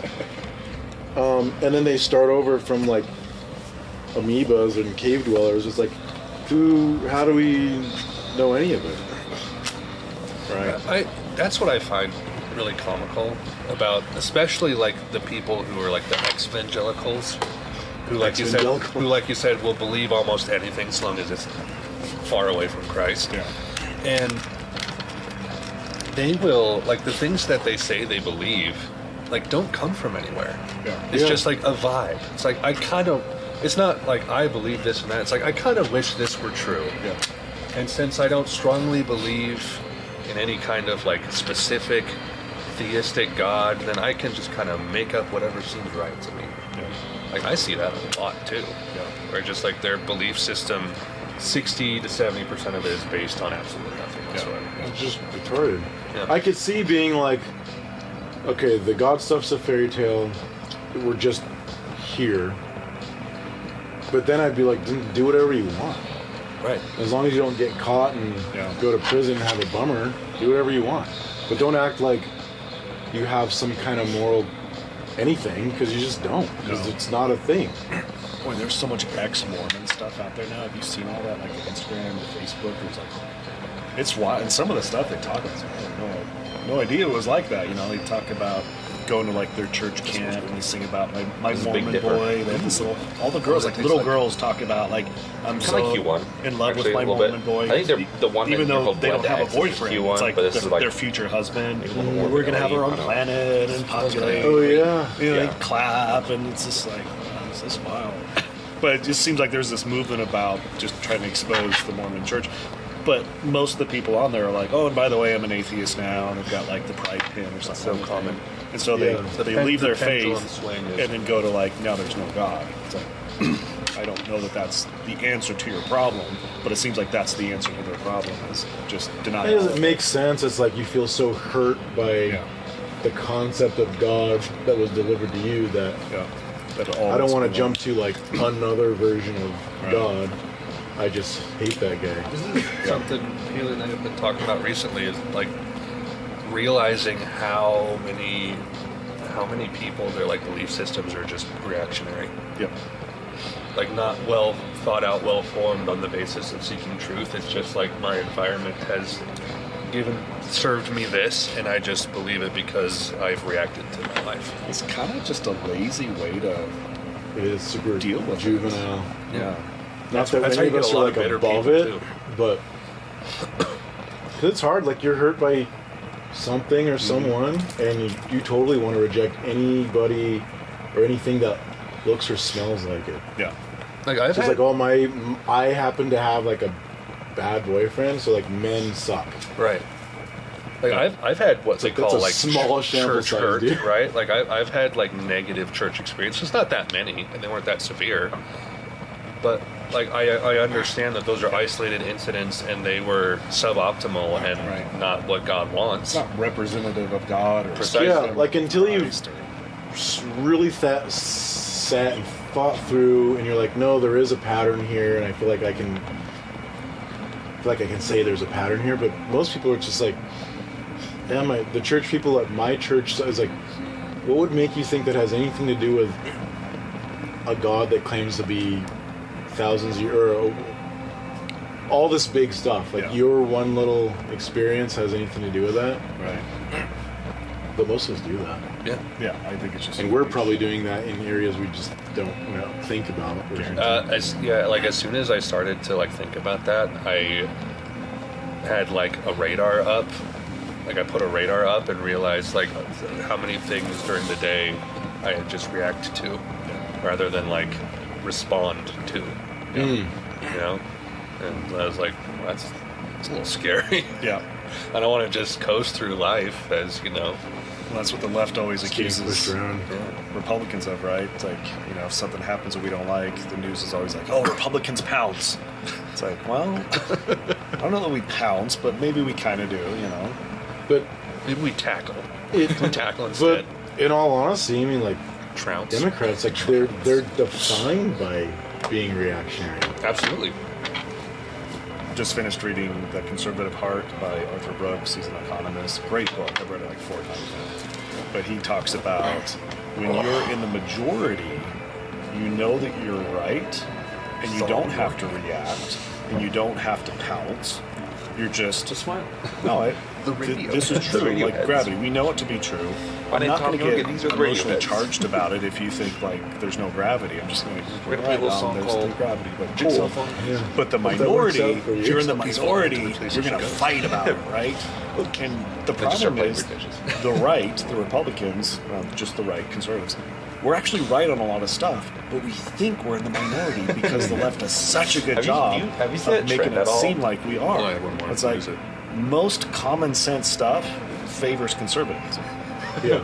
Five unhappy Like what's meals. happening in California right Have now. you ever seen that trend of the With the fires and a no job that water, slowly kills you? we Yeah. can't keep water in the reservoirs because it has to go to the ocean A for bunch the of these like little fish or whatever. Gen Z, like people around my age, like But when you ask people, Like what's the 17, problem? 18 Climate year olds, change. That's why there's would just fires. post It's like, no, I think it's pictures of forest themselves, like mismanagement. with that, And all so it's, this like, on other TikTok, stuff, so, like, nope, you can't no look at all of surprise that. playing, They've it's, like, done a great job of, that's, and they like, just post like explaining, it's like a picture of them like, crying after diagnosing work, it and then a before picture of there's them a at problem. work, Yeah. and like So once this the one problem girl's, like, shows a up, Chuck E. it's like, Cheese oh, it's mascot ready to go. outfit, Yep. or All like teed at up. Starbucks or something, and we're like, Nope. like guys, we're so Any good. family Like, affected by that. that? It's just so funny. No, This is more like that Hollywood Friends? area, right? It's like Yeah. the Palisades. And, yeah, my family lives about as far from that as like we do from Denver kind of Gotcha, stuff, yeah, so- which is nice. But I have friends down there that, like, their auntie lost a home, a friend of mine. So that's kind of sad. But none of them, and they all got like evacuation. Like,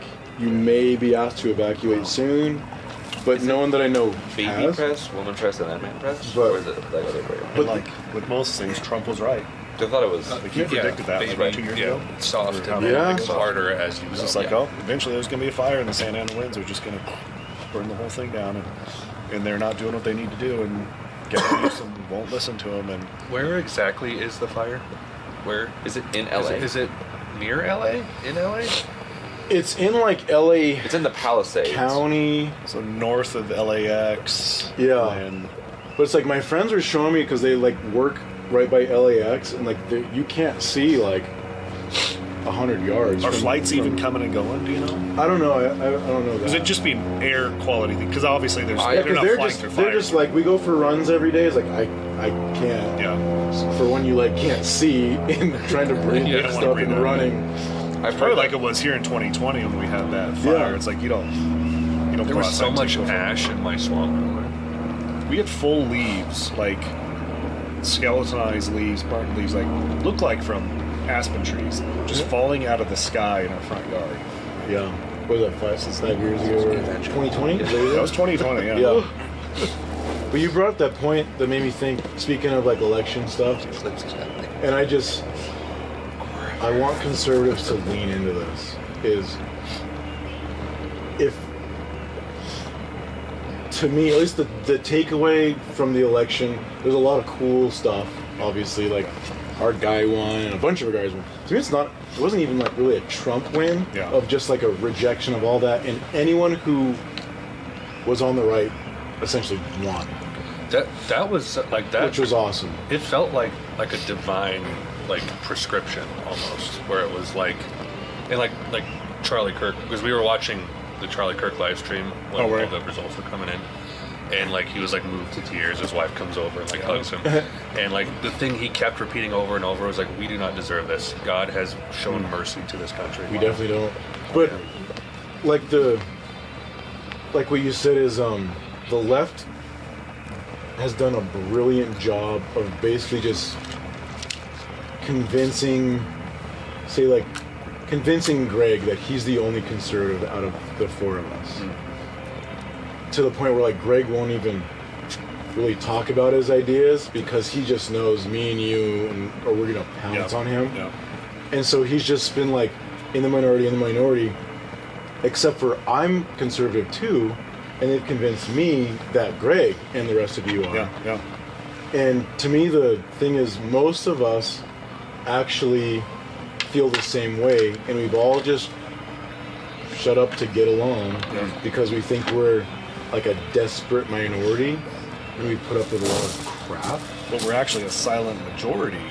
We just get tired of being called racist. Yeah, and I think we just have to just realize now, like, it's a lie. It's like one of us is the lefty guy, and he's yelling at you, and just know that most everyone else has your back. Yeah.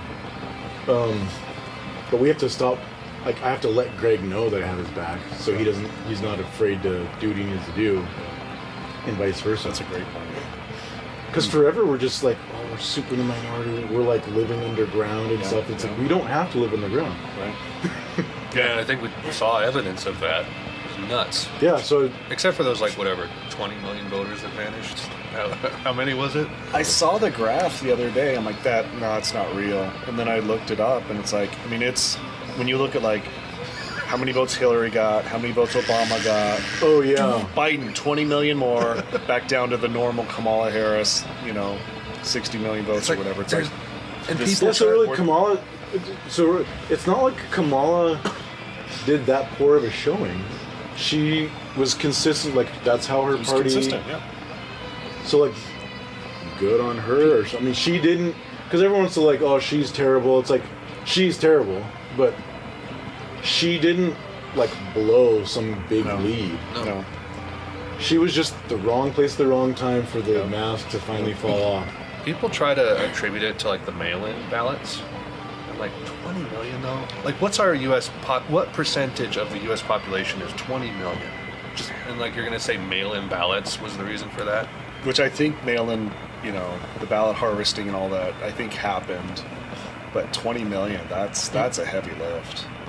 And is it just, jury's still out for me when it comes to voting machines and Dominion and all that. Like, I've looked at all the stuff and I'm not convinced. But at the same time, I think there's plenty of opportunity there for cyber hacks and all kinds of stuff to happen.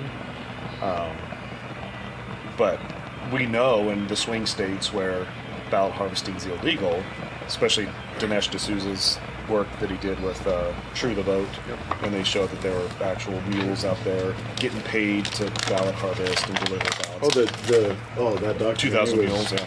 Whoa. And now, True the Vote's been held up in court by so many different groups because it's just like, no, we don't want you doing the work you guys are doing. But even then, 20 million? And like, with this time, they either, like, it, whether or not there were shenanigans, saying if there were last time, they definitely didn't try it again, or if they did, they failed. Yeah. Because it, like, that was an anomaly. It wasn't, because once that happened... I'm hoping they tried and we were smarter this time. I hope.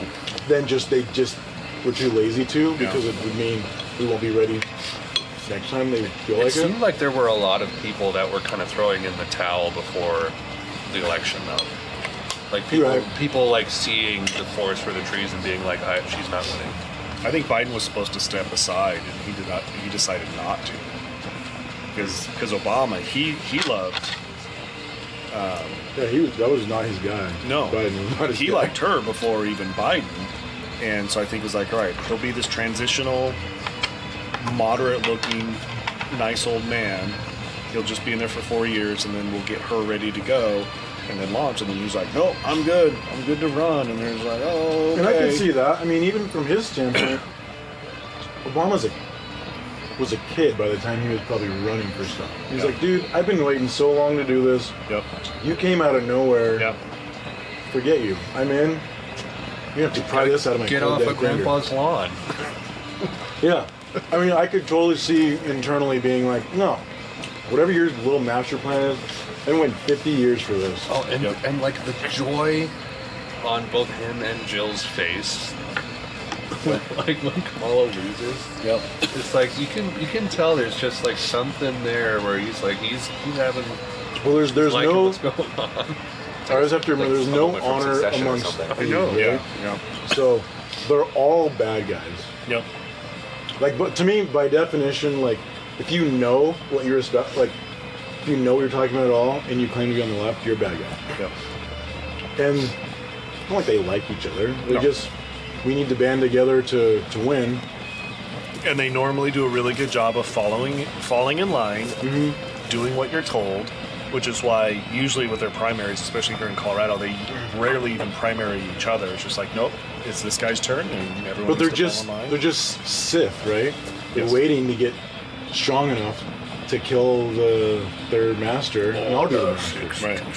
And I've only got an apprentice because that helps me do what I need to do. And the whole time I'm trying to make sure he doesn't quite get strong enough to take me out, but eventually he will. Women. I hate sand. So true. Husbands, cars, it's everything. That was perfect writing. Thanks. George Lucas could have done any better. But I just hope people, I hope we stop cowering. Well, No. like it's been a really strange like zeitgeist and vibe after the election.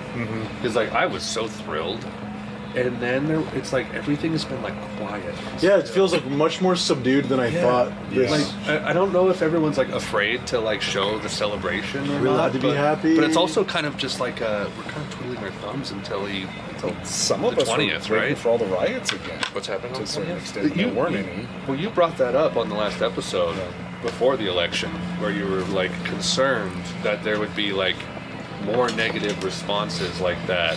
well, I'm sure some of the no matter who smarter higher-ups, right? Because they're playing this whole moral high ground of like, well, remember last January 6th Right. when like they couldn't handle it? We're going to show them how it's done. Yeah. I'm sure they're doing a lot of that, like, Yeah. you know, the losers on the street, like, let me at them. It's like, no, but they're not actually classy. They're just another long game thing or something. Yeah, I'm interested to see like what starts changing right away once he's in. I don't like. I hope they hit the ground running. That's kind of the vibe that I seem to get from them. Well, he's so- way far ahead compared to where he was in 16. It's kind of we're able to see obviously how it plays out historically, but the perfect situation. Because almost always, you're really, no matter how long you've been in politics, becoming president, like you're walking into something like you just don't know what you're dealing with. And the first 4 years, you're like figuring it out. And by the time you get to you're either out and then you have a bunch of, I'm sure, like regrets or woulda, shoulda, couldas, or the next 4 years, you're in, but you're already, you know, like, you have You're like with a tired and company. you just phone it in. Like with you know what you need to fix in your company, like you know, but you're in the data, you're in the grind. Right. It's so hard to like get out of it, really wrap your head around it and jump in. But he was out for 4 years, I think that's a key thing. so he got to sit around and be like, what the heck was that? And was active the whole time. Yeah, he's active. I mean, he wasn't, I don't mean like sitting around, but he wasn't president anymore. Right. So he got But to he's- reflect in a way that you can't when you're just in the grind every day. And then was eager to dive back. But now he's back. Because usually you never get back in. Yeah. Mitt Romney's never going to get a shot at being president ever again. Or all these other dudes. He didn't even win the first time he was. But it's just, it seems like a perfect and like unprecedented. Yeah. Now he understands DC where he didn't the first time, right? And this is And the- not only is, so there's that situation, but then who he is, you couldn't write it better, because if there's anything close to like actual like American monarch royalty type people, he's one of them, where he's been famous and wealthy his entire life, and he's been generationally like that for at least 2 generations, right? So that's not a new thing, and it wasn't last time, but so that we're now like his word is and has been like respected around the world, because he's not powerful because now he's just the president when no one heard of him like 3 years ago. Yeah. This is like a natural course for that guy's life. Like, he's been the most powerful guy in the room always, and then now he's just the ultimate most powerful guy in the room, and now he knows what he's doing. Yeah. Is this the first non-consecutive term for a president? Did Teddy Roosevelt, who That was- ran 3 times or had, FDR, was it FDR? and then that's why they amended the Constitution. Okay, but was he 3 consecutive? Or was he out and back in? I think he was 3 consecutive. And FDR the is rationale was the war, I believe. FDR is the guy who wished Kramer would drop dead. Do you think FDR? I think FDR. Let me look. And obviously these guys are formidable men in their own right, or they wouldn't even be in that position. Yeah. But not like a Trump. I mean, maybe generals and stuff, like in the old days when we had military guys. Yeah, back in the day. Yeah. FDR was 4 terms. 4. 4? Yeah, and he died He died in office? in office. Yeah, he was not good that last time. He served from 33 to 45 when he died. So March 33 to April 1945. Was That's the closest we've had to before this we had situation, right? like term limits? When Yep. did we have term limits? They amended the Constitution after that. Like President. right after him? I believe so. Wow. I thought that was like a thing from the get-go. We had Washington who sets the precedent of like, no, I'm stepping down. And it seems like back then people respected that a lot more, of like, I'm gonna do this twice and then let someone else do it and go back to my gentleman. This is the farm one I life. saw the other day. It's just so glorious at the end there. There's like, Trump, Biden, Trump again.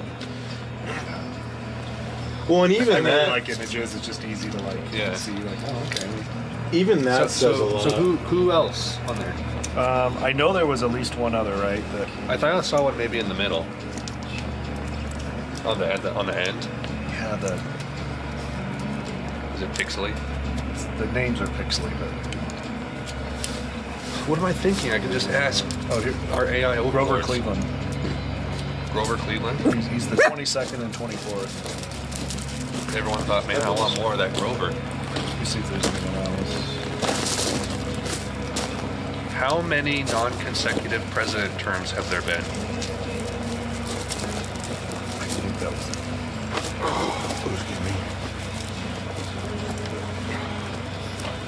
Grover Cleveland. Yeah, that's the only one. About Grover and Trump. Grover and Don. But even that, it's so, either way you look at it, it's, he was, so say Biden one's legit. He's rejected, and then the left gets everything, quote unquote, everything they wanted, and the country's realized, like, no, I need to get back together with my ex. It's not like, oh, well, Trump was so bad, we just need to find someone else. Biden wasn't great either, but we need to find someone else. Like, no, we actually really want that guy back, or we never actually rejected him. We just got told we rejected him. But we actually liked what we had. There's a theory that I had at first, and I feel like it's kind of been squashed because of this last election, where like with the Trump-Clinton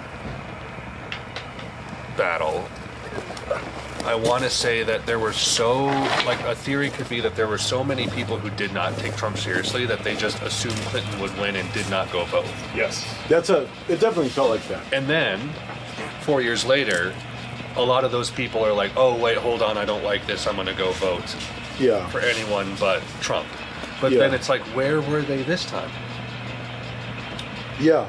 So or did they change their minds, you know? Yeah, I could see that theory making a ton of sense, but then this last election makes it harder for that one to work. That's why I was like optimistic about this one, but I was like not certain because I didn't know if that, like how that would pan out, if that was a reality. But it kind of doesn't seem like it was. Well, you never know, because I feel like all of our media has such crap on it that you're just like, maybe my fellow countrymen love this sin so much. I thought about that. Like I don't know how to view the common man, like my fellow citizen, as far as like susceptibility, agreeability, critical thinking. Like I honestly have no idea. You do get to a part where you're like, I feel like the average person I run into every day has got to be just an imbecile.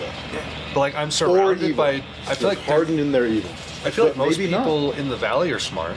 Like I don't think a lot of people in the valley are dumb. Well, but the valley is, I guess I shouldn't say who I run into on a day-to-day basis, because the valley's like 100,000 people out of 330 million. And I know we're like, you know, we're not like Denver, even though we're kind of becoming Denver. But like I don't know, I can't use Grand Junction as like. No, I don't mean Junction. I guess when you say the average man, but as like an analog for everywhere else, because I don't know what everything is like everywhere else. I can't. Yeah.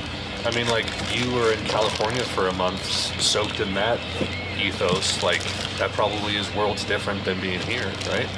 What's fun is like where I went to stay for the month. It's just like here. It's more conservative. Was it north? It's more conservative than here. Was it Northern California? It's considered the central coast. Okay. On a map, it's not actually north, but on a map, what's considered Northern California is not north. Man, it's like watching Fresh Prince of Bel-Air and like seeing this like conservative, like Republican dad, you know, who's like not ashamed of having wealth. It's like that can exist in California in the right areas. Honestly, to me, I think it might still exist. Most? I'd say California is not unlike Colorado. Just the proportions are like bigger, but proportionally wise, we're like. If you look at a map of Colorado, we're a conservative state, but just the way the way the rules of the game are set up is that certain places have more gravity. And we were talking about like how much of California was farmland at one time, right? Still is. And it's like a notable percentage. Used to be a giant lake in the middle of the state too that they drained. Yeah. In California? Good idea. A great idea, yeah. Use that lake now. Yeah, a lot of them complain about a lot of the lakes and the reservoirs because they can't keep water in them.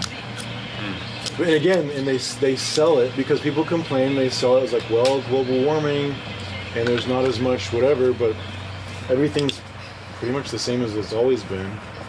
But we screw around with it. Yeah. And then when people complain, we say, oh well, it's this or that. Well, then the state legislation, they actually passed probably 4 or 5 years ago a bill that would fund water storage in California, and they've done nothing with it. They probably just stole that money to use it for something else. They've got water containment. Like it's hard to think that they're that stupid. You'd have to think somewhere along the line like they want these kinds of things to happen, and for what purpose? It's hard to say. But it's easy enough to store water. It's not like, oh man, you know, there's a lot of costs and benefits to that. It's like just you got water, just you don't have. It takes effort to go dump it. Yeah. When you see those big rainstorms that come through, and then the LA River that's like dumping, I don't know how many billions of gallons of water into the ocean. It's like, just, once every couple of years when you get a good rainstorm, it's like you're going to fill some massive reservoirs, but they just let it all go to the ocean. It's just ludicrous. How do you guys feel about like the conversation of like, does God still judge places like this? Like, is he treating I think it makes sense area that like he does. Sodom, and he's kind of not necessarily causing, but maybe allowing this kind of destruction because of Pat Roberts saying that God brought Katrina to Yeah, teach he did. New Orleans.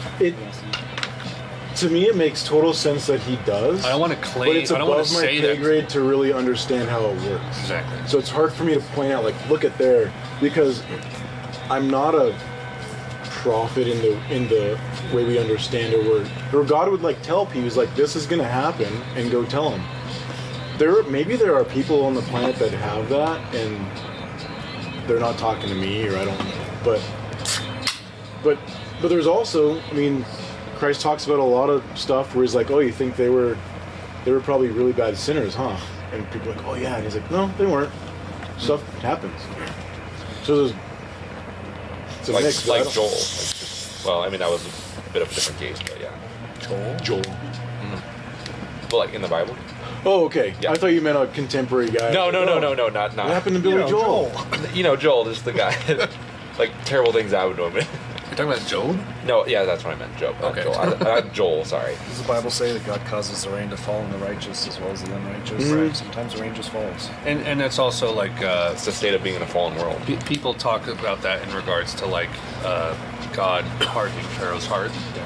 And Haley's mom actually had heard, I don't think she came up with this, but like had a nice analogy for this where it's like, imagine God is like the sun, and it's like if you put the clay out in the sun, that it will harden because it's in the presence of the sun. And so like Pharaoh's sinful, broken heart in the presence of God's righteousness, much like how God is compared to a fire, all that, And good you and bad. got to think, we're also, when we're reading Warmth and scripture, instruction. half the time we're dealing with like an omniscient narrator type of thing, where the guy who knows, maybe some guy has been sent to Newsom many times to talk to him about like, dude, you need to do this. Yeah. And Newsom said like, get out of here, right? But we only know about Moses because Moses wrote that down, and we're hearing like his account. Yep. But some guy on the other side of the kingdom in Egypt is just like, what the heck is going on? What is going on? Yeah. And I'm sure in a smaller society, maybe a rumor mill would be like, look, our gods are fighting right now, or maybe, Yeah. but maybe not. He's just like, what the hell happened? Yeah. And then our king says our slaves can go, which is great. Now I'm getting conscripted to go get them again. Right. I don't know what's going on. I like to ask other Christians this question because I feel like there's kind of a default feeling that like because like prophecy and like revelation in scripture is kind of like at least done for now, like done for now, that God doesn't judge places like he used to. Like almost like the deist thing, like the winding the clock up thing and letting it, except he wound the clock up and hung out for a while and then laid off. It's like this assumption that like because the New Testament is over, God is just like hands off and just like letting the church age play out. And I was like, why do you just, are you assuming that? It just feels like it's kind of adapting to this overall like secular view of things anyway. I'm still a Christian, but I'm swimming in this world that really insists I live kind of have a secular understanding where things kind of just randomly happen and nothing's personal. But I think there's probably some dispensationalism wrapped up into that too, right?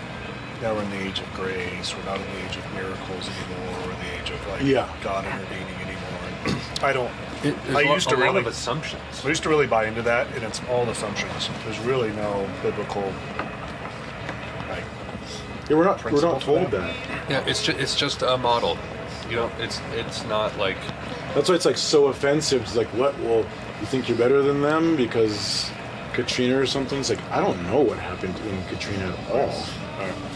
But If we see a correlation of like a sinful area and like natural disaster, and because we've seen that pattern in the Bible, and so we're just like entertaining but it's tough because then the next one will be in, you know, wherever, where's it, North Carolina. North We're like, Carolina. oh, the salt of the earth and those poor people, and it's the same thing. It's like, well, we have to, if we're willing to say, look at these people and look at Tom Hanks, and I hope it burns down. We have to be willing to say, well, maybe there's sin in Tennessee that I don't understand either, that's being judged, or that it's not judging Tom Hanks. It's just we do live in a fallen world, and shit happens, and God lets shit happen. Yeah, that exactly. Like just God allowing something versus like saying that it must occur. And when it comes to a natural disaster, like a lot of good and beauty can come out of it. Like with the whole on the East Coast, like I know a couple people. There's this game developer, Christian guy who lives in I think South Carolina, possibly North, and has been posting videos on YouTube about like he did like a fundraiser for Samaritan's Purse or whatever. Who's this? Thomas Brush. When do you think God, quote unquote, is playing the long game? In us and our little, like, infinitesimally small lifespans and experiences, we see things as, like, bad. And my 2-year-old asking for dessert when I don't think she needs some, like, that's bad. But in her world, that is just In her world, like, that's a devastating. big deal. Yeah. I mean, she's only lived a couple hundred days anyway. Yeah. And on this one day, like, just the world's ending. Like, not only did Dad force me to eat broccoli without any ranch to dip it in or something, now there's no ice cream. Like, this is bad. So, This is the worst I've ever had. yeah. But with me, with almost 40 years in my belt, and I can see a lot more, it's like, this is actually good. It's good today and in the long term. The scope. Your little sugar, thing doesn't like it. But so, I mean, I have to assume whatever the distance is between me and my 2-year-old, the distance between my understanding and God's is like times that by like 1,000,000. Yeah. And so all of this bad, we're told, works towards His glory and our good. And I just have to like go with that. And God does give us glimpses, like He'll let you reflect on something that happened years later and be like, I can see how that actually got me here, which is really good, and I wouldn't have. People like hate to hear that. Like non-believers hate to hear that kind of stuff that you just said. They're like, oh, like What is it? I don't Well, consent to that kind of thing. Well, it's like, well, if we were all Christians and we all agreed to love our neighbors as ourselves, then like there's a certain a collective selflessness that comes with that. Yeah, it's just like, oh, well, blah, blah, blah, God shouldn't. Yeah, you're right. Like, if we all. So God set up these rules, and He told us the rules of life. If we actually did them, We yielded to them. things would be a lot better. It's like, so you're not living by the. So there's a game, and you're playing the game, and you're like, screw it, I don't have to play by the instruction manual that's like sitting right here. Yeah. And then, the game's not fun to play. Like, well, no duh. And the bad part is it depends on all of us playing it well. Keep losing all my lives. We'll stop. But yeah, going like, to the so whorehouse and when I start thinking about these, I'm like, people must not. I can't. Well, my knee-jerk reaction is like, people must be just really dumb. But then it's like, no, they must just not be thinking. Like last night, we were talking to this girl, and reactionary. she's fine, but she's talking about like predestination or something, and she's like super mad at it. And she's like, well, I can get, but she's all into like, prophecy and this is gonna work out because of this, and this is gonna work out and God and everything. But then it was like, predestination is terrible. And I was like, well, that's what you're talking about. So Can't God have can your cake control and eat this it too. outcome. It's because He can control this outcome. Like, well, then you're saying like God, made pedophiles or like they always go to like the craziest thing they can think of. Right. And you're like, well, if all these other things that you're saying are true, that you're like affirming, then that has to be true. God's not like surprised by like, oh wow, that person's a pedophile. I didn't see that coming. God saw it coming. So at the baseline, like God saw it coming. Maybe he doesn't control everything, but he knows everything. I mean, most people are okay with that one, but he knows everything. And then he controls like some things, like he can make it rain, or I guess. But usually people are like, my free will is like, that's precious and you can't touch that. But it's like, there's so many other variables about everything. He controls your body chemistry and you're okay with that. Like, yeah, like there's no way around, like God controls the stuff that we think is bad and the people that hurt us. That's hard. That's a hard saying. It's But- like the question is ultimately like, how much agency does God let you have? Yeah. That one's, I don't think we can even answer it.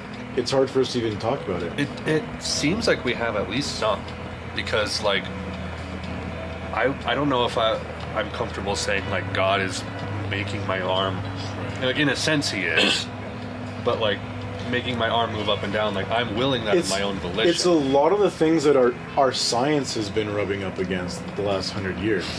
It's like, is the cat dead in the box until you see it?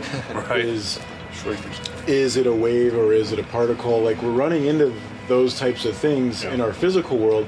And I think that's true, where it's like, we probably have 100% agency and God's in 100% control of everything.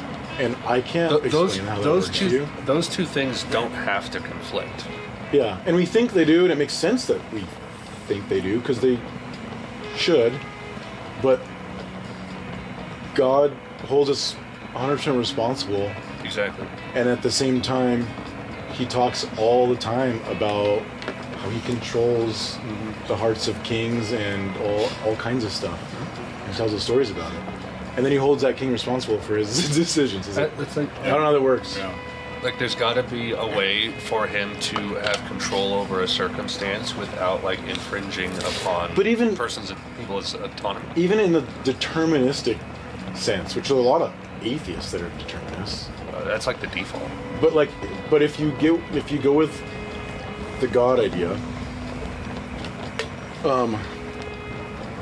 way back when there's nothing, and God thinks or speaks everything, physical, spiritual, and otherwise, into existence, and he speaks their velocity and trajectory and every particle, which most Christians will follow you there, and he's smart enough to do the math to see how every atom's going to hit and bounce to where it gets to here. It's nothing to him. He knows exactly what was going to happen. If you want to go the chemistry route where I'm not even thinking and it's just little neurons firing, he knows how that was going to work, how the dinosaur piss was going to turn into my brain, and I mean he would know that. And if he set those trajectories, he could have set them in a different way, so the dinosaur, it would have been Stegosaurus instead of Tyrannosaurus, and I would have been a pedophile instead of this. This is He knows. I mean, I don't know how you get around that when you sit and think through this type of a God. This is something that William Lane Craig talks about, which is like the best possible world kind of theory as to what does the best possible world look like. And he posits that God made the best possible world in which people have the autonomy to have love and the ability to choose God for themselves, and have the most amount of people do that versus a world where there's no suffering at all, but you only can make 6 people or whatever it might be, and that we're living in the best possible world where the most amount of people are able to basically reconnect with God. It's I think any Christian would say that God made the best possible world. He made the best that he could, because if he was God and there was a better one, I feel like he would make that, right? Yeah. So like there is very specific and certain functions that this world has compared to other possible worlds that we just like. Yeah, compared to this made-up multiverse that we're all into these days. Yeah. So it's like we see all these faults, like all the atheists will be like, oh, this place full of destruction and all that, and I'm like, how the hell do you know, man? Like you keep talking about how we're just I can't get around blue speck. I can't get around like how the tiny blue speck people are typically like the most self-righteous, moralistic people you can meet. Yeah. And I'm just like, you're so. It's so inconsistent. You're not even trying to be consistent. Love to have that authority, though. Yeah. Just get off of that. So they're using our framework, like a moralistic framework, to try and be better than us. And pass it off as like, oh, we arrived here because it benefits the herd. Yeah, that stuff's so weak. And most of the cutting edge people I read now that are atheists, they're admitted, they're like, it's weak. We got to find another reason to hate God. I've been hearing about that too. New atheism is just dying. Yes. It's not a thing. I think Jordan Peterson killed it. I think atheism's going to go away, and we're just going to go back to like paganism. That not that would like not Christianity will grow net grow in the world, but I mean, as if we go through like a contraction period or whatever, I don't think that vacuum you're taking up with atheism. Honestly, I think a lot of the ex-evangelicals are probably going to contribute to that. Because I think there's enough people dropping out of religious sects that like they're going to just get swept up in all that kind of crap. And I think like I can't remember the guy's name wrote Return of the Gods. Jonathan Cahn. Yeah. You know, that's kind of his theory too, is that paganism's going to have a resurgence. The little g gods are going to come back because they won't worship. And Christ came and they had to go underground basically. But he thinks there's going to be a resurgence again. Because you see it too. It's like a lot of people are getting into like celebrating the winter solstice and this and that. And I think in our heart of hearts, I think we want to believe in something like that, right? But it can't be God. And atheism is just so cold and we want, dead and I empty. think we know it's true. Yeah. That there's stuff above us. There's stuff that we can't see. I mean, Wicca is like exploding right now, like thousandfold. Like, it's mostly younger females are getting into it, and there's definitely a mystical attraction there. You think there's this like pendulum effect of like intellectualism and then emotionalism that's happening, where like That would make sense. emotions were very high post 2001, and then we went into this like intellectual age, and now we're kind of in an emotional age again. Or we're at least like we're in one like Yeah, it 5 years seems ago. like we might be heading back out of it again. It's hard to say. Although But those like, are pretty quick I swings. I think historically speaking. because I think like talking about how like paganism might be making a resurgence. Like I feel like we're entering in the last couple years this phase of people like searching spiritually. Yes. There's like a spiritual drought, and they're responding to it. And I hope that like the dark stuff doesn't really win That's out. what it feels like. I used to think people that. Let me see. That's why you can tell, like, there's more to the talk of like rebellion in the Bible than we think. We just think like, oh, well, they just don't realize God or are smart enough. But it's like it's not about smarts. Like there's something else in us that can know something is true, but like willfully reject it because we're mad at it or our pride or whatever. Because you can see that too, where it's like, okay, atheism's not it. And it seems like it would make sense to like, well, some of these other quote unquote like religions have some traction. I'll at least look into that. But a lot of it's like, no, like literally anything but that, because I don't like that. Right. So as true as most of it seems, is like I would rather worship like the universe. And you hear that like most like the moderate like otherwise like conservative like thinking people, they'll be like they wouldn't pray for that. I'll put it out to the universe. And I was like, unless you're gonna make a deity out of it, like the Force or something, it's like by your own description, the universe is this dead, cold, lifeless. Like Dark, the universe doesn't cold. care. Why would we talk like that? Unless you're shifting into something else. Like you want to talk about God because God just makes sense. Except for like, I will not talk about God. And as for as much like as they will be like, oh, it's so weird how the Bible works. Like there's a book from God, and it's like from different authors, and it's just like stories, and like a lot of it's racist and misogynistic.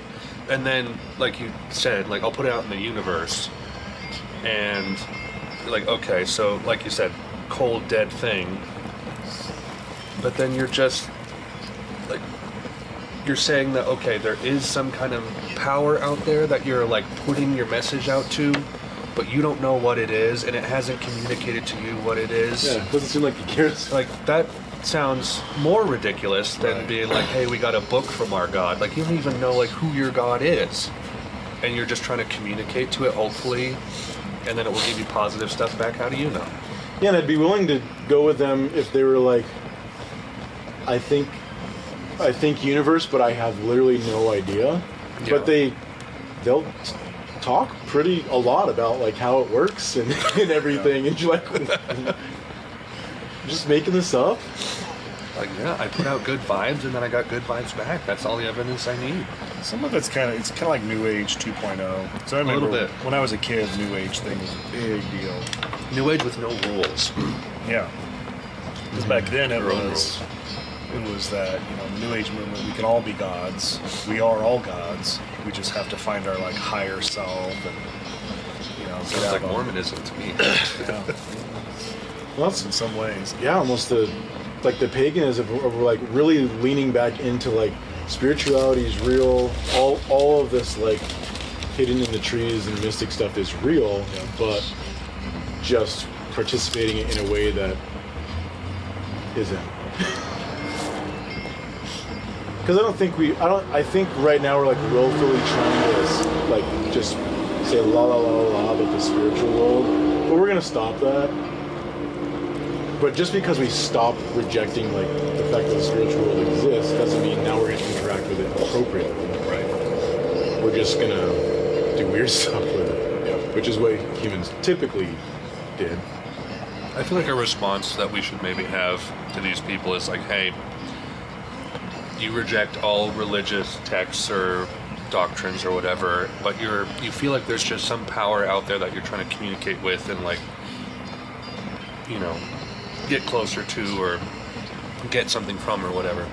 It's like you realize that Christianity talks about like the demonic and these like evil spirits, and like you should at least be entertaining the idea that you might not be communicating with some like deity who has your best interest in mind. Yeah.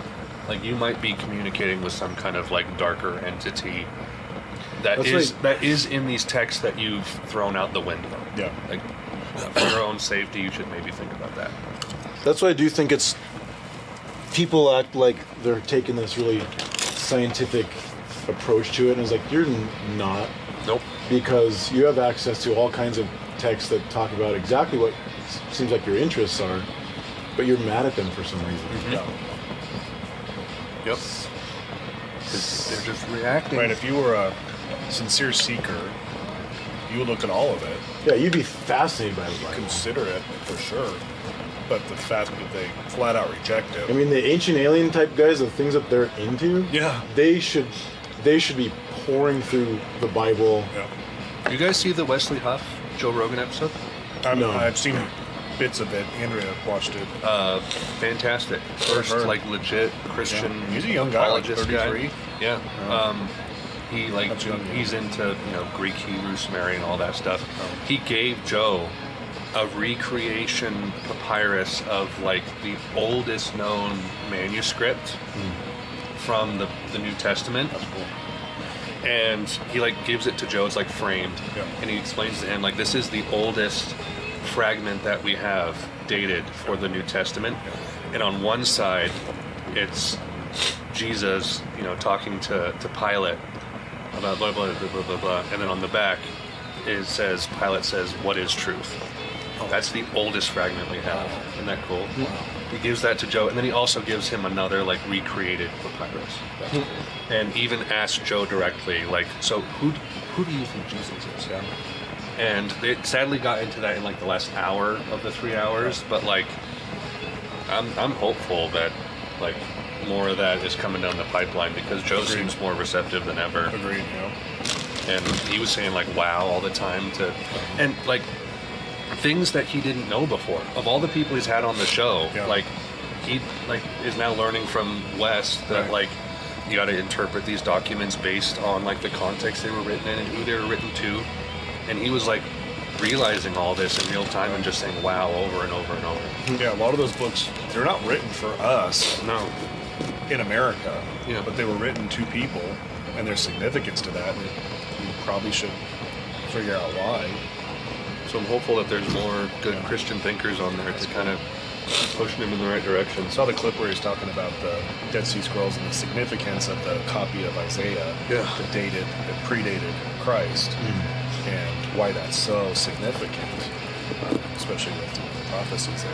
You can see Joe just, like he hadn't been confronted with that kind of revelation yet, out of all the people he's had on. Every single time the Bible gets brought up, he's like, "There's the burning bush, the DMT." Yeah, he just says something smoking. stupid. He just wants to go there, yeah. It's just like, why do you want to ask every single person who brings up the Bible what they think wants- about Moses Just wants to smoking? say something Yep. stupid. But and maybe a lot of it, like you said, this dispensational era that we've been in has made it's kind of like once you get out of it and you kind of look back, you're like, there's a lot of goofy stuff that. So like we've created this like strong man, and then people that are skeptical, they're right. They're kind of right to be like, wow, Christianity's pretty goofy. But it's like that's because that's actually not Yeah. Christianity. We're in a really, I don't know how we got to this goofy time period, but we're in a period where like what a lot of Christians believe isn't necessarily Christianity, or at least some of the details are like way off because they haven't bothered to look at it. Right. My grandpa told them some goofy story and they went with it. I feel like this is a mistake. I could be wrong, but like I see a lot of people try, like when they try to evangelize or like preach the gospel to people or convert them or convince them, it's not like, hey, I'm convincing you to become a theist and then a non-denominational Christian or whatever. It's like, I'm trying to convince you to become a Calvinist. Oh, Or I'm trying my to convince you to specific- become a Catholic. And it's like, It's too big of a jump. exactly, you're really like pushing it. Like this person who not only doesn't believe there's a God, but to convince them of like tulip. Well, I see that a lot in like good luck. in some of the political stuff we're dealing with, just take the complete normie who is sure that they'd never let you take a vaccine that wasn't good for you and all the and yeah, people that have been like down the rabbit hole for 20 years and are like, we never actually went to the moon or whatever. Yeah. And they're trying to take you from like normie in a 20-minute conversation to like the world's flat. And because all they did was like, I wonder if this one vaccine wasn't the best. And you're like, okay, so this is why, the hollow was earth and afraid, everything. to fall out. And they're just like, whoa. yeah. And it's like, dude, like they're showing some stuff, but it's like, you've been in this for 15 years and come to these conclusions. Like they're not gonna follow you there today. Meet people where they're at, So it's like if I was to like try to convince a non-believer, like I'd try to just at least get them to like general theism first. Because Yeah. that's the first Like jump. just to be like this atheism thing, like it's not working. Like for I you. can Is it use working like for you? I can use like the historicity of Christianity as an argument for theism. Sure. Yeah. But like I wouldn't like spend much time on Christianity before I at least get them to believe there's a God. Right. Makes sense. Because that's a big leap to make in the first place, and then like Christianity is just like next door over. So But it's just like anything that you know well, like photography. If I've never picked up a camera before, and you're trying to tell me how to like white balance this and everything, I was like, what even is that? Like I don't know. Yeah. So like light can enter this box and it can make an image of it. Really? really, You're gonna have to convince me that that's possible first. right. Then you can talk Photoshop. It's like all right, Riley, we're gonna travel back in time. We're gonna pick up Napoleon, and he's gonna do his first Fortnite live stream. Okay, Yeah.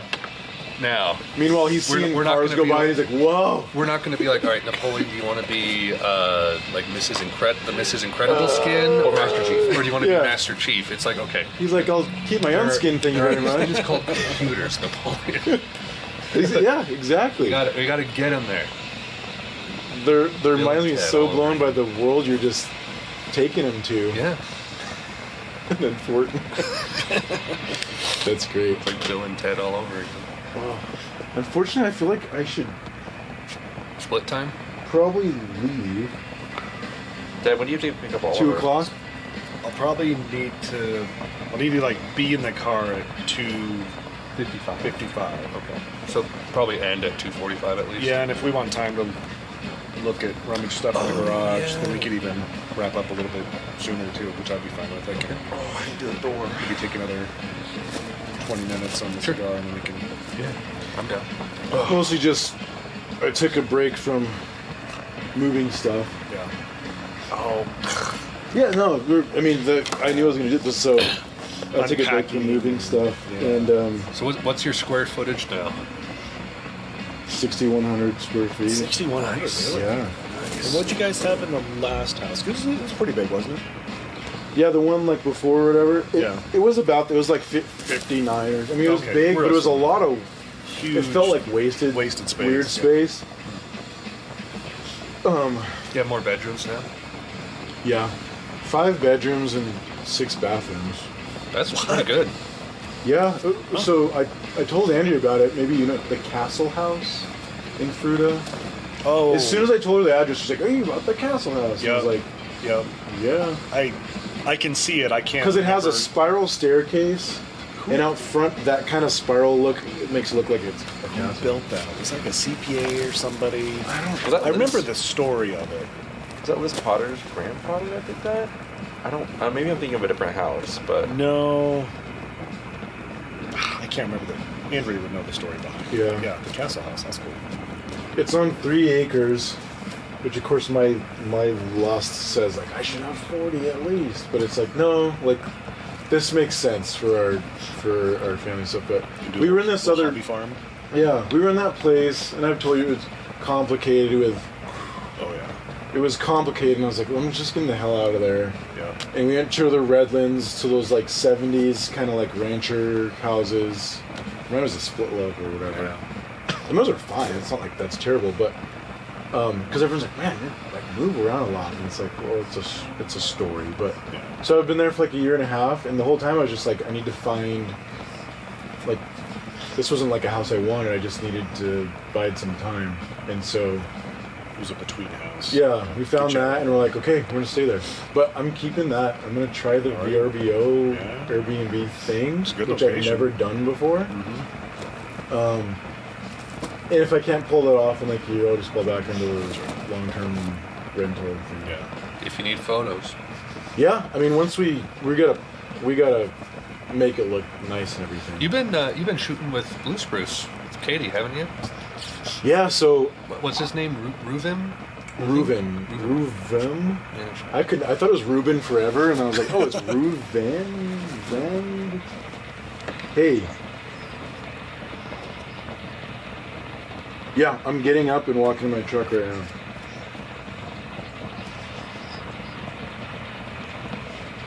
Do you want me to go to Sam's and grab stuff? Okay.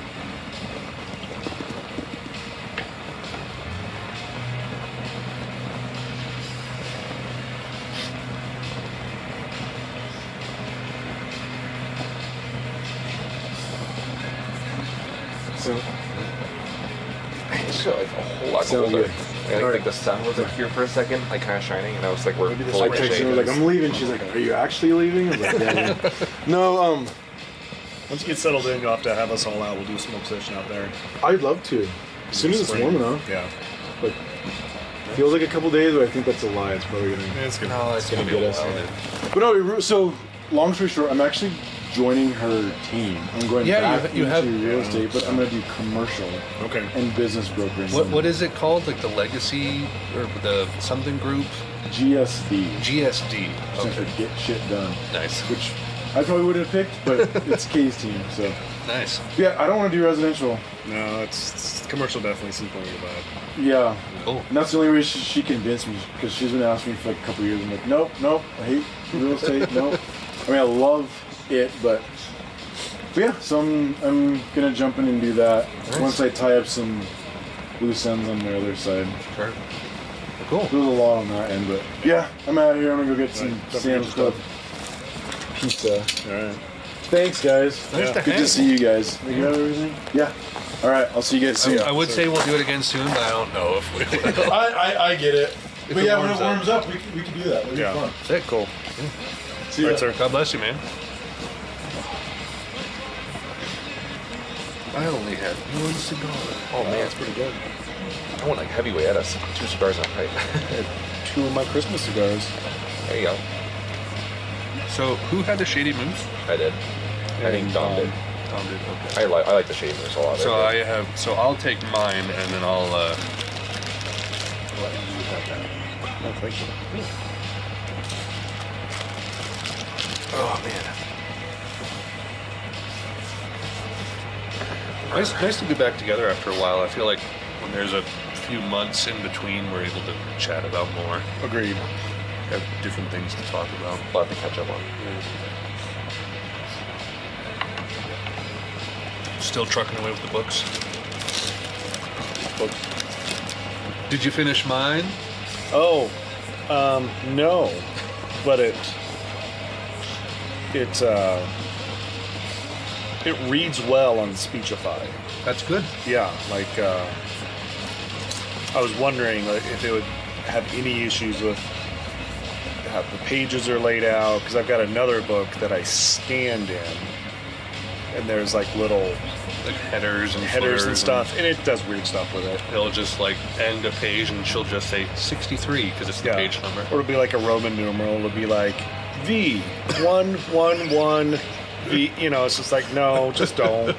And you can't tell it not to. Yeah. You can't erase that part. You can't.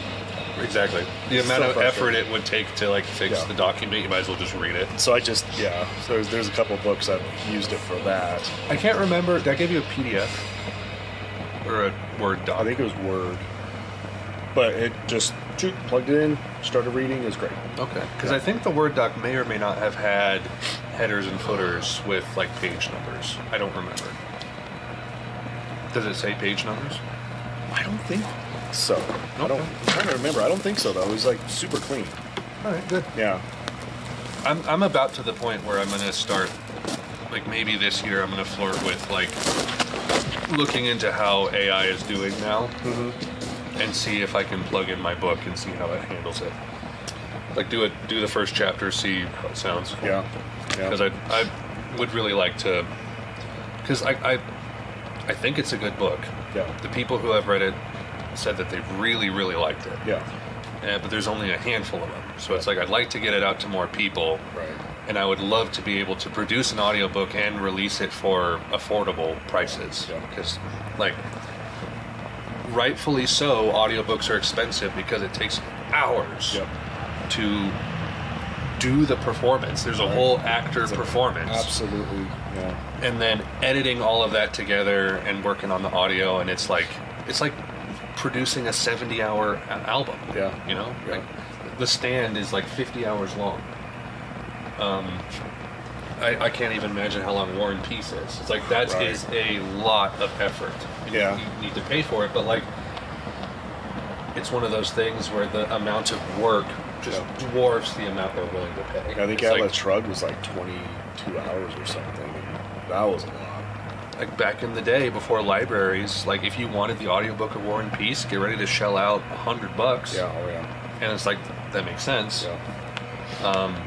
But if AI could do it and you could fairly easily, edit and chop it up into chapters that you could skip to, and because there's still going to be that back editing part of it, right, for it to Yeah. work on Audible or whatever. And you need to make sure that there's a certain like compression and equalization. Yeah. You want to make sure it's like a very even volume. Yeah. It doesn't go up and down. Right. And you can't guarantee that with AI. AI is pretty good Mm-hmm. at being steady, so there's not a lot there. But Audible does have like requirements. Right. Okay. But and I don't even know if Audible allows AI.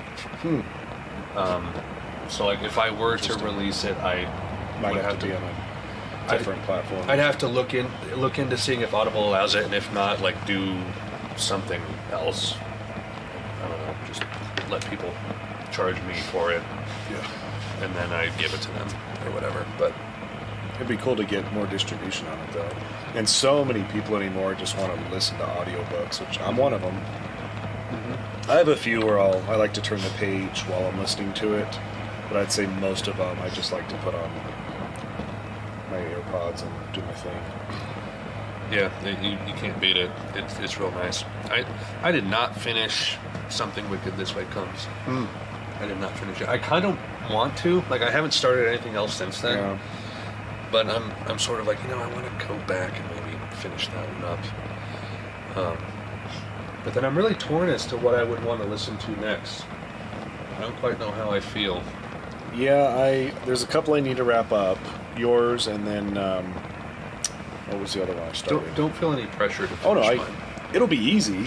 It's just the holidays came, so everything that I was doing in October pretty much stopped. Upended. So I barely finished Dracula, and then in my spare time I re-listened to parts of Compassionate or Conservative Heart for a political reason. Been trying to help a couple of city council candidates, so I've been encouraging them to listen to it. Which the one guy, Ben Van Dyke, he owns Van's car wash downtown. Right. So he's running for city council, and I recommended it to him. And then he texted me yesterday. He's like, "Man, that was a great book." I'm like, "I know. Conservatives need to read it because we sound like a-holes most of the time when we talk. It's like there's a better way for us to talk in political." Who did you say wrote that? Arthur C. Brooks. He had a podcast for a while. Started a new podcast called like something about finding your happiness, and it just wasn't really my jam. But he did have Simon Sinek on. They did like a town hall sort of thing with Q&A, and it was a really cool conversation to look, because I'm a huge Simon Sinek fan as well. Start With Why. He's written a lot of good books, and I think he's more of a moderate, whereas Arthur Brooks is more of a conservative. But he's not like, I don't know. Arthur Brooks, he's an interesting guy. He's an economist, but he uses language, like social justice and stuff like that I don't really care for. But he thinks we just need to, as conservatives, just claim that language and just make it our own. And it's kind of an interesting argument. But so anyway, but I'm kind of at a place where I need to finish a couple, and then I don't know what I'm going to read next. Honestly, I'm kind of same place you're at. Yeah. I don't know what I'm really. Mom's reading a series of books. I saw it in her bathroom. I'm like, "What's this?" I asked her about it. It's like they're novels, and it's I think an investigator or detective is like the main character, antagonist or whatever. And then I think there's 5 or 6 books in the series, but it's 2 guys that write it together, which is an interesting thing. And she says they're really good. So it's like I might be up for something like that, just fiction. I appreciate that Mom has like had I don't know how this was before me or when I was younger, but I remember when audiobooks broke into the libraries. Yeah. Probably like mid to late 2000s, I would say, that you started to see them more regularly, like tapes and CDs. She would start to get those from the library. Yeah. Like I got them a lot too, but like she constantly had something playing on her little portable thing as she was going around the house cleaning. And to this day, she seems to just still regularly read whatever she can get her hands on. And I was going to ask if she was, because I know she read Stephen King back in the day, but like, was she an avid reader when you guys were young as well? She was. Yeah, I remember her reading Stephen King books when I was probably like, 6 to 10 years old, and then we moved to Grand Junction, and then they got serious about their faith, and so she put all those books down, and then she would read, like she read This Present Darkness, and all the Frank Peretti books, and she read like Under the Banner of Heaven, Krakauer book on Mormonism, and so she'd read books like that. And it seemed like she went through a period where she didn't really read much at all, but I remember she'd read to us in the car, like road trips, vacations and stuff we'd take. She would read. Dad would drive, she would read, and we'd all listen. Oh, And I have really fond memories of that. There's something to be said for that. that's cool. Yeah, we've tried to take up some of that. Andrew will read when we're in the car and all, because Oliver wants to like be on his iPad or something. It's like, no, let's use our imagination, listen to the story, and so that's been good. We've done that too with audiobooks. Like we listened to This Present Darkness, or I think that's the name of it, Frank Peretti, with the kids when we went up to see Cammie and Dave years ago, and kids were just like, we stopped at a motel in Idaho, and they're just like, Do you want to keep going? can we just like finish this chapter? It's like so good. So we sat in the parking lot of the hotel for another 20 minutes and finished up the chapter. Nice. So I think there's something really good about that, especially for kids. We did that on the way to your graduation because that was right at the beginning of us getting into audiobooks. Wow. And so Mom allowed me to pick something from the more like juvenile teen section. And we found one book that was written by I didn't know who she was at the time, but like a actually fairly notable author, I think from Europe. And it was this like Middle Ages, kind of medieval, slightly fantasy-esque, mysterious kind of kids book. Yeah. And I cannot remember what it is called. I remember the name of the author. Her name is just Avi. It's like I have to call it a mononym, where it's like just one name. Yeah. But we listened to that going up to Iowa. Yeah. And I think there was maybe another one that we listened to part of on the way back. Because that drive is mind-numbing. Right. There's nothing to look at. But It's long and boring. yeah. But yeah, very fond memories of that too. We would, back when we had the old dual DVD VCR player, we would put the audio CDs of audiobooks into the DVD player. And from the TV, we would listen to audiobooks while we did Juliet's bulk mailing. Yeah. Oh, wow. Yeah, we listened to Where the Red Fern Grows, and Mom was just over there crying as the dog was dying, putting bulk junk mail into envelopes. Yeah. That's fun. And it's like, again, fond memories, Like, I love communal like book reading or audiobooks. There's just something about it. Yeah, it's hard to explain. We have a few of the.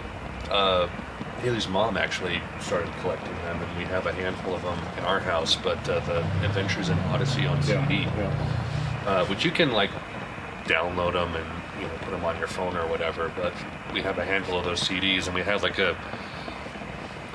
I don't think it's like one of those disc changers. I think it just supports one disc. But we have an Adventures in Odyssey disc in our car or van almost all the time. Nice.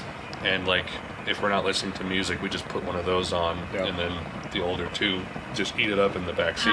That's cool. So, there's something about like just that storytelling with like voice. I think it goes way, way back, and I think it's very important. And something about reading a story aloud. Yes. There's a certain magic to it, and like you even see that in like the New Testament. Like Jesus telling parables, and there's just a massive group around him trying to listen. I mean, that was all pre-printing press, right? It was just a lot of oral history and oral tradition and stories, and that was It's like, and honestly, even to this day, if someone says like, oh, that guy has a great story, it excites people, and they want to hear it. yeah, agreed. You know? Yeah. It's like a good storyteller. It's like everyone just like wants to hear. There's a magic to it. The kids were little. I don't know how this came about, but we would watch, like Lightning McQueen and Cars, and then there was the story of the Ghost Light or whatever it's called. Remember that? Maybe it was like a separate. You know how you buy like a movie on DVD, but then there's like Mater's Ghost Light story or something. There'll be like a little short, Like a little on the extra bonus Pixar features. short, and it was like the Ghost Light. Uh-huh. And the kids were like, "Oh, Ghost Light, that's a cool story." So then somewhere along the way, we decided to like keep the story going. And the kids were like, "Mom, can you tell more of the Ghost Light story?" So we would just make it up, Nice. and it would just go all kinds of different ways. And then Andrew would be like, "I don't know, Dad, why don't you?" So I'm like, "All right, so Where were we? Where were we? Okay, so the family's in the car now. They're driving through Tennessee, and just making it up. The kids would just be like on the edge of their seats. I'm like struggling to like come up with a story. Have you heard? You know what Watership Down is? Yeah, That's what that is. yeah, Because he made that up to his like granddaughters or whatever on a car trip. yep, They're like, tell us a story, like about what? yeah, And they're like rabbits yeah. or whatever. I could be getting this confused with it's not Princess Bride. And then he just like makes up this story about rabbits just Yeah. off the cuff. Right. And then like when the trip is done, he's like, you know what? I'm gonna finish that as a story. Yeah, And then there's Watership Down. it's a great American novel. Yeah. Yeah. That was Fantastic. Lady in the Water, right? That was M. Night Shyamalan. That was a bedtime story you tell his kids. Yes. Now it's a movie. Um, I guess his daughter is acting now. well, you told me that was it the daughter that directed one of those movies you watched on the plane? Yeah, The Watchers, which that was an interesting one. I'd recommend that if you get a chance to watch it. I get the Watership Down story confused with Princess Bride because the author of the book, William Goldman, asked his daughters like what they wanted a story about, and one of them said, "I want princesses." The other one said, "I want a bride." And so he just merged the two and made a story about the Princess Bride. That's awesome. Which, have you read the book? No, It's so funny. really, It's like 3 times funnier than the movie. There's that's great. so what's his name? Humperdinck, Prince Humperdinck. Yeah. How he's introduced in the book is he's in what is called the Zoo of Death. He's made this thing called the Zoo of Death. They did not put this in the movie, and Excellent. I understand why. The Pit of Despair is actually on one of the levels of the Zoo of Death That makes in sense. the book. But he's in the Zoo of Death where he captures animals that he likes to hunt and kill Okay. to make himself feel more manly. Yeah. And so his introduction is he's like wrestling with like a like humpback gorilla or something, like some kind of like big thing. And then Count Rugen, the six-fingered man, comes in and says like, "Your father's ill" or something. And he's in the middle of wrestling this ape. He's like, "Hold on, I'm almost done."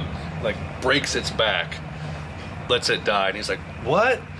And he's like, "Your father is taken ill." And he's like, "Oh no." And like that's how Prince Humperdinck is introduced in the book. Wow. And it's like that's not in the movie, but that's like really funny. Yeah. And it's like the book is full of that kind of stuff. It's Huh. like just silly nonsense, which they put a lot of in the movie. Sure. But when you read the book, it's like this is infinitely funnier Yeah. because there's just crazy things happening all the time like that. It's funny. But it's good stuff.